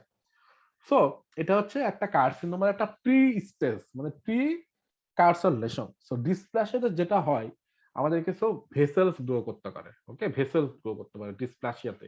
ওরাল লিউকোপ্লাকিয়াতে যখন কিছু ভেসেলস গ্রো করে তখন সেটার কালার রেড হয়ে যায়। আর ওই ওরাল লিউকোপ্লাকিয়াতে যখন ভেসেলস গ্রো করতেছে, কালার যখন রেড হয়ে যাচ্ছে, যেটাকে আমরা বলতেছি মেডিকেল টার্মে ভাস্কুলারাইজড লিউকোপ্লাকিয়া, সেটাকে আমরা এরিথ্রোপ্লাকিয়া বলতেছি। ওকে, তাহলে এরিথ্রোপ্লাকিয়া হচ্ছে highly suggestive of squamous cell dysplasia. So এই যে দুটো জিনিস, যে লিউকোপ্লাকিয়া এন্ড এরিথ্রোপ্লাকিয়া, এই দুটো আলটিমেটলি আমাদের বায়োপসি করা হয় যে এটা কোনো কার্সিনোমা কিনা, কারণ এই দুটা হাইলি কার্সিনোমাতে কনভার্ট হতে পারে। আশা করি আমার কথা বুঝতে পারছো। সো ওরাল ক্যাভিটি নিয়ে কারো কোনো প্রশ্ন থাকলে আমাকে আস্ক করতে পারো, you can ask me questions. So আমাদের ওরাল ক্যাভিটি প্যাথোলজি ডান এই পর্যন্তই। আমরা নেক্সট, আজকে আমি আর পড়াবো না, নেক্সট দিন থেকে আমাদের আমরা শুরু করবো হচ্ছে স্যালাইভারি গ্ল্যান্ড। আমরা সব রিসোর্স ইউজ করব, মানে ফার্স্ট এড ব্ল্যাক বুক তো একই। সো আমরা ব্ল্যাক বুক ইউজ করব এবং আমরা প্যাথোমা ইউজ করব যেখানে আমাদের প্রয়োজন আছে, ঠিক আছে? সো আমাদের স্যালাইভারি গ্ল্যান্ড পড়বো আমরা নেক্সট দিনে, এসোফেগাস পড়বো এবং স্টোমাক পড়বো। এই তিনটা প্যাথোলজি আমাদের নেক্সট ক্লাসে শেষ করতে হবে। তারপরে আমরা স্মল বাউল এন্ড লার্জ বাউল পড়বো, অ্যাপেন্ডিক্স। সো প্যাথোলজি আমাদের ইউজুয়ালি 4-5টা ক্লাস লাগবে। আমি অ্যাটলিস্ট নিব তোমাদের 4-5টা ক্লাস শেষ করতে, কারণ হচ্ছে আমাদের এখানে হারি আপ করার কিছু নেই। তারপরে আমরা আবার গলব্লাডার আর লিভার এস দুকান কাছে আলাদা করে পড়াবো। হ্যাঁ, সো টোটাল জিআইটি শেষ করতে আমি 15টা ক্লাস দিব, কারণ তোমাদেরকে আমি জিআইটিটা খুব ভালো মতো পড়াতে চাই। তোমাদের কনফিডেন্ট মনে হওয়াটা খুব দরকার, কনফিডেন্স আসাটা খুব দরকার। আচ্ছা, কোনো প্রশ্ন আছে? ক্লিয়ার? ওরাল প্যাথোলজিতে ওরাল লেশন নিয়ে কোনো প্রশ্ন আছে? You can ask me question. যেটা ফার্স্ট এইড ব্ল্যাক বুকে নাই বাট ইম্পর্টেন্ট, সেহেতু আমি তোমাদেরকে এটা প্যাথোমা থেকে পড়াইলাম, ঠিক আছে? আচ্ছা, অ্যাজ এ হোল আর কোনো question? You can ask me. আচ্ছা, নেক্সট ক্লাস কালকে তো 2 তারিখ, রাইট? ইয়া, সো কালকে তোমাদেরকে নেক্সট ক্লাস, কালকে আগামী ক্লাস দিব। তো কালকে আমরা স্যালাইভারি গ্ল্যান্ড, এসোফেগাস ইনশাআল্লাহ শেষ করব এবং স্টমাক শুরু করার ট্রাই করব। সো আগামী কালকেও একই টাইমে এই সময়ই হচ্ছে ক্লাস হবে। ওকে, এই একই টাইমে যেটা আজকে নিলাম এই সময় ক্লাস হবে। যেহেতু আজকে 1 তারিখ, কালকে 2 তারিখ, 3 তারিখে ক্লাস নিতে পারবো না। সো আগামী কালকে ক্লাস দিব 2 তারিখে এই সময়। আচ্ছা, ওকে, তাহলে আজকে পর্যন্তই, ঠিক আছে? আজকে পর্যন্ত থাকুক, পড়াশোনা করে সবাই ভালো মতো এন্ডোক্রাইন পড়তে থাকো। জিআইটি আমি তো পড়াচ্ছি, জাস্ট আমি যেটুকু পড়াচ্ছি এটুকু পড়তে থাকো। ইউআল এখন সলভ করার প্রয়োজন নাই, এন্ডোক্রাইন এক্সামটা দিয়ে তখন আমাদের জিআইটি প্যাথোলজি মোটামুটি একটা জায়গায় চলে আসবে, তখন তোমার জিআইটি ফিজিওলজি থেকে ইউআল এর কোশ্চেন সলভ করা শুরু করবা। ওকে, তাহলে আজকে আল্লাহ হাফেজ, এই পর্যন্তই। হ্যাঁ।